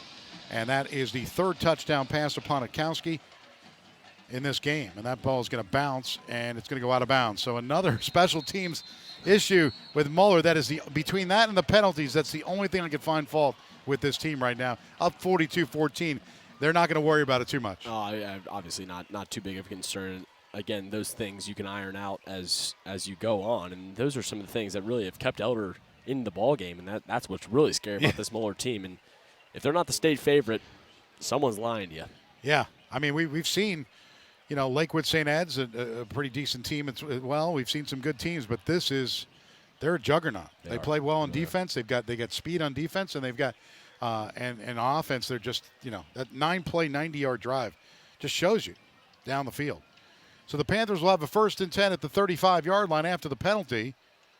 With 5:18 to go in this one. This one's pretty much done, but Panthers will go to 4-3 on the year. But again, nothing's lost. They still have a shot. They're going to make the playoffs. And that's a pass to the 39-yard line to Paff. It's really interesting to see just how much success Moeller's had with not a whole lot of Division I talent on either side of the ball. They have a couple commits here and there, but it's just a cohesive team of guys that just love to play football. And a matchup that would really excite me, obviously, other than Moeller next in the playoffs, would be a Moeller versus Lakota West type team. 2nd and 6 from the 39-yard line. 2 wide receivers to the left side and 1 to the right.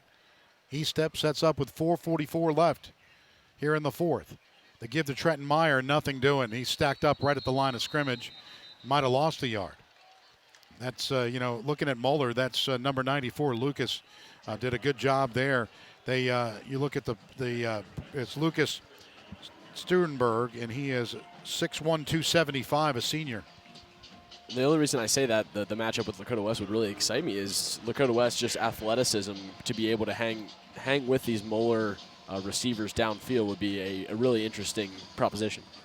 Yeah, you're right. I'm looking at that might be the only, but St. X hung with them a little bit too. They were a pretty good team last week.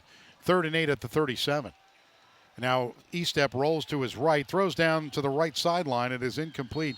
Looked like there was a little bit of holding going on there, but no call as the pass for Luke Ross was incomplete.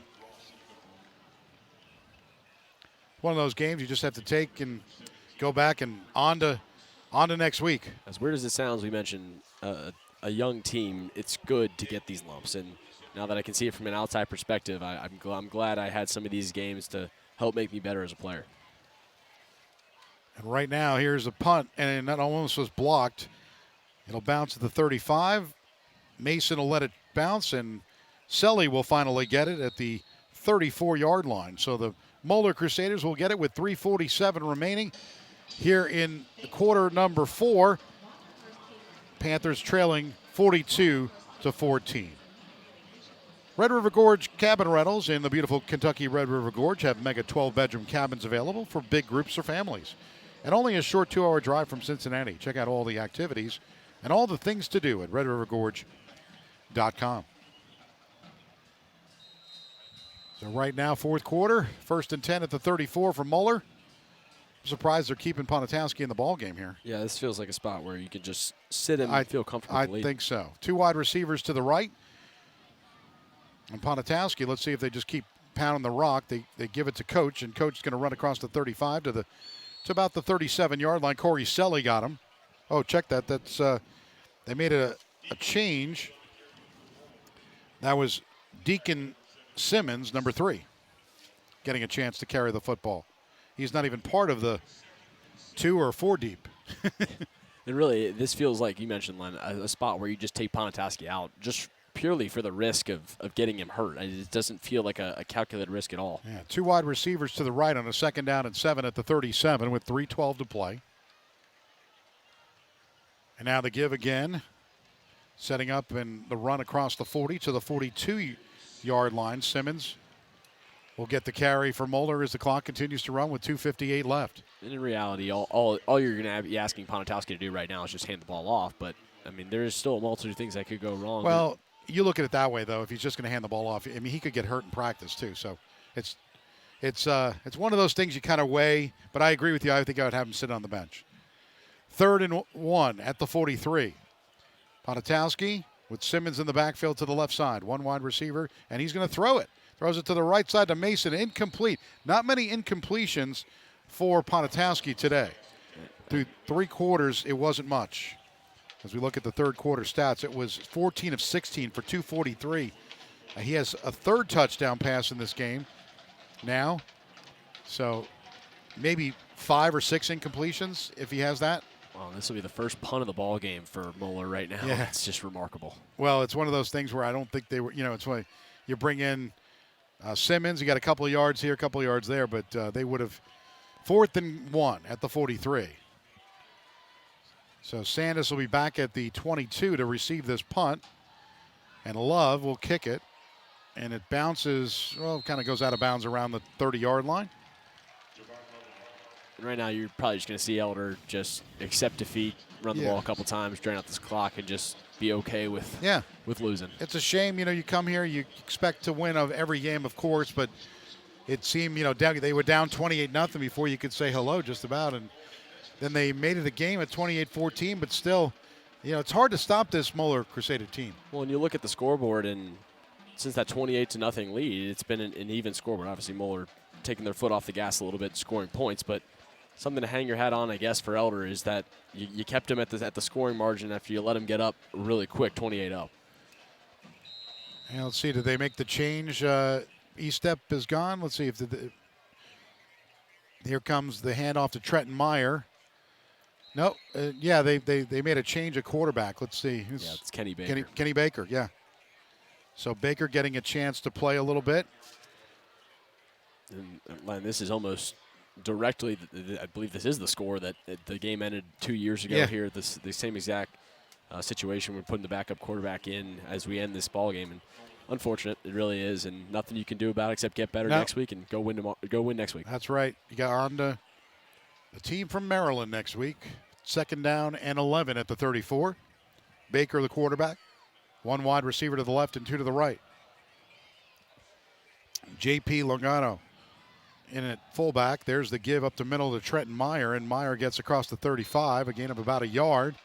Maybe to the 36 is where they mark it, maybe 2 with 1:30 to go. Not much to say other than No. you just gotta accept it, and it's one of those realities where Moeller is in a prime position to win now. They have a lot of senior leadership.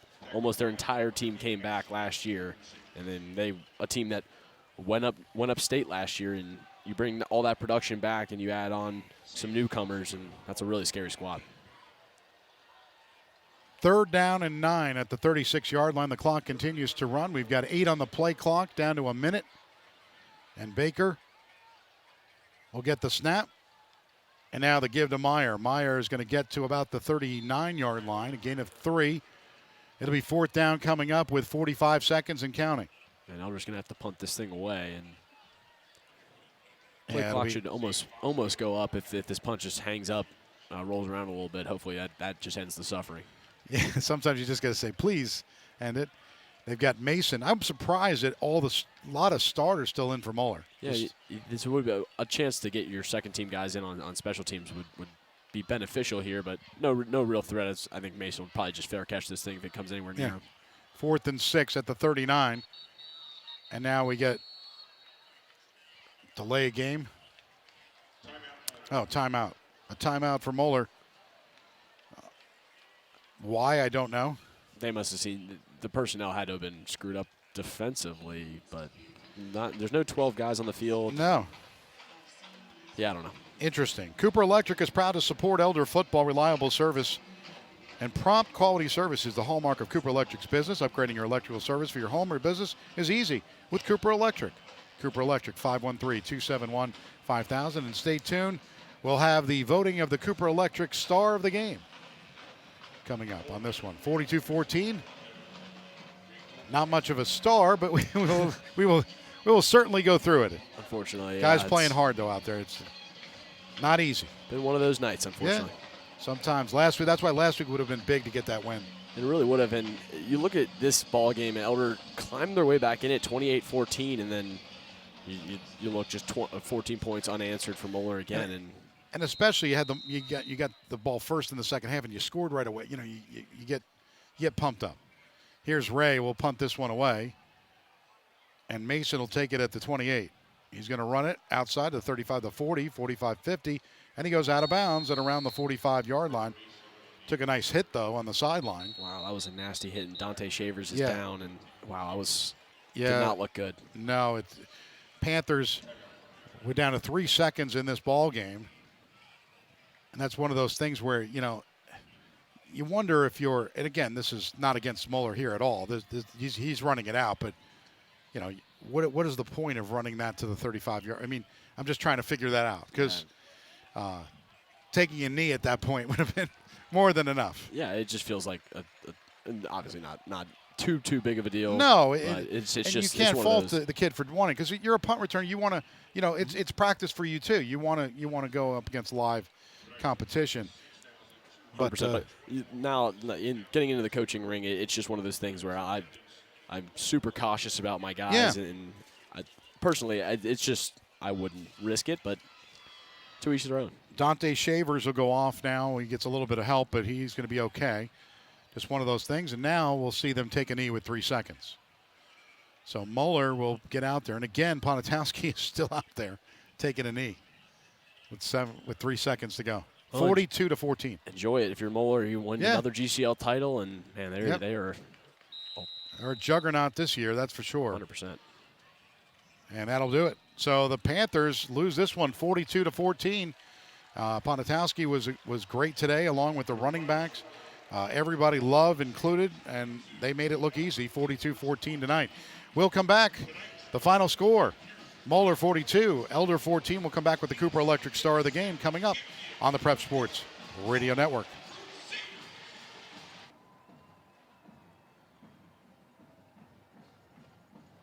I'm going to give you 2 minutes at least after the Cooper Electric Star. I'm going to try to count 2 minutes.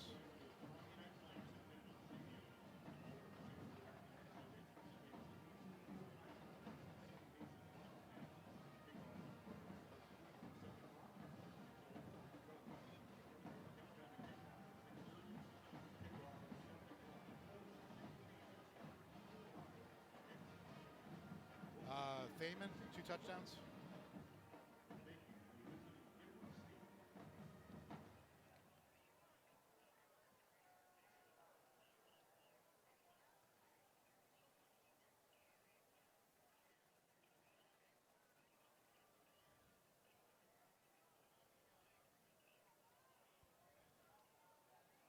stats.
Welcome back to Nippert Stadium, and a 42-14 win for the Moeller Crusaders over the Elder Panthers. A tough one today, but the Cooper Electric star of the game is Joey Thaman, who had 2 touchdowns in the game, made it 28-14, and at that point we thought it was still in it. Estep was 16-25, but looking at Thaman, he had 7 catches for 78 yards, and then on the ground, 6 carries for 13, but 2 touchdowns.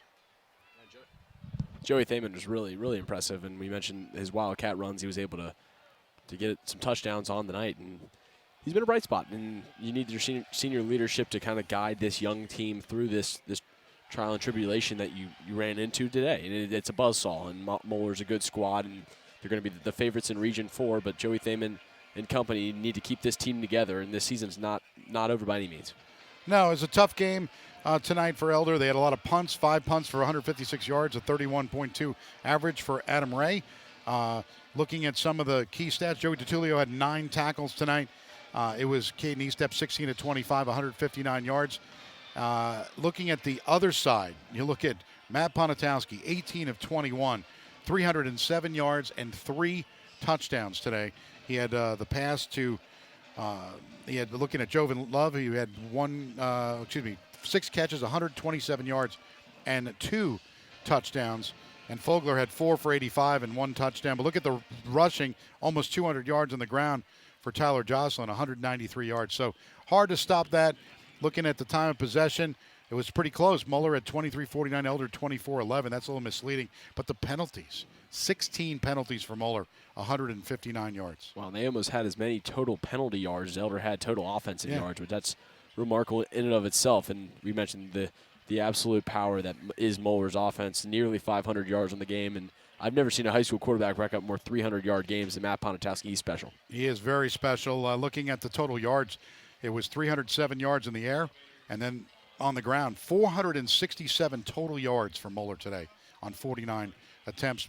Meanwhile, you mentioned it, Elder 173 yards, almost as many yards as the penalties as you talked about. But any other last words here before we wrap this one up? I think I said all I need to say. It's just reiterating the season not over by any means. And we talked about it against St. X last week. That was a hard, really a tougher loss, just the proximity of score. But you're 4-3, and you got to look yourself in the mirror. How many teams along the rest of the schedule are better than you? And we'll see what this team from Maryland brings next week. But I would venture a guess that Elder's going to be favorited in a lot of these games that we have remaining. And you get a guy like George Gaduli back who's going to really bolster the defense. And you never know. Maybe you give yourself a chance to make a run in the playoffs, and you see where the cards fall. Well, we have to thank everybody today for getting this on the air, because Unfortunately, power was not an option today. We had an issue with our board, and we wound up, the guys from EH Sports were just amazing, getting us wired in and helping us, Adam Duvall and everybody else.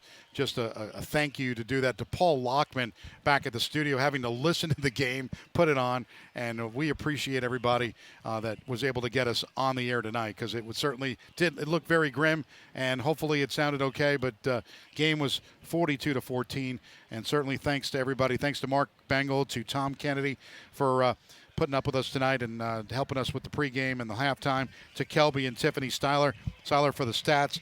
Again to Paul Lockman back at the studios, and to you, the listener. Once again, the final score, it was Moeller 42, Elder 14. Next week we are back at the pit on Friday night as Elder takes on Riverdale Baptist from Maryland. We'll have a 7 o'clock kickoff in the 6:30 pregame show with the guys. For Will Summers, I'm Len Harvey. So long from Nippert Stadium in Cincinnati, Ohio. You've been listening to the Elder Football Kelsey Chevrolet Elder Panther Game of the Week on the Prep Sports Radio Network. So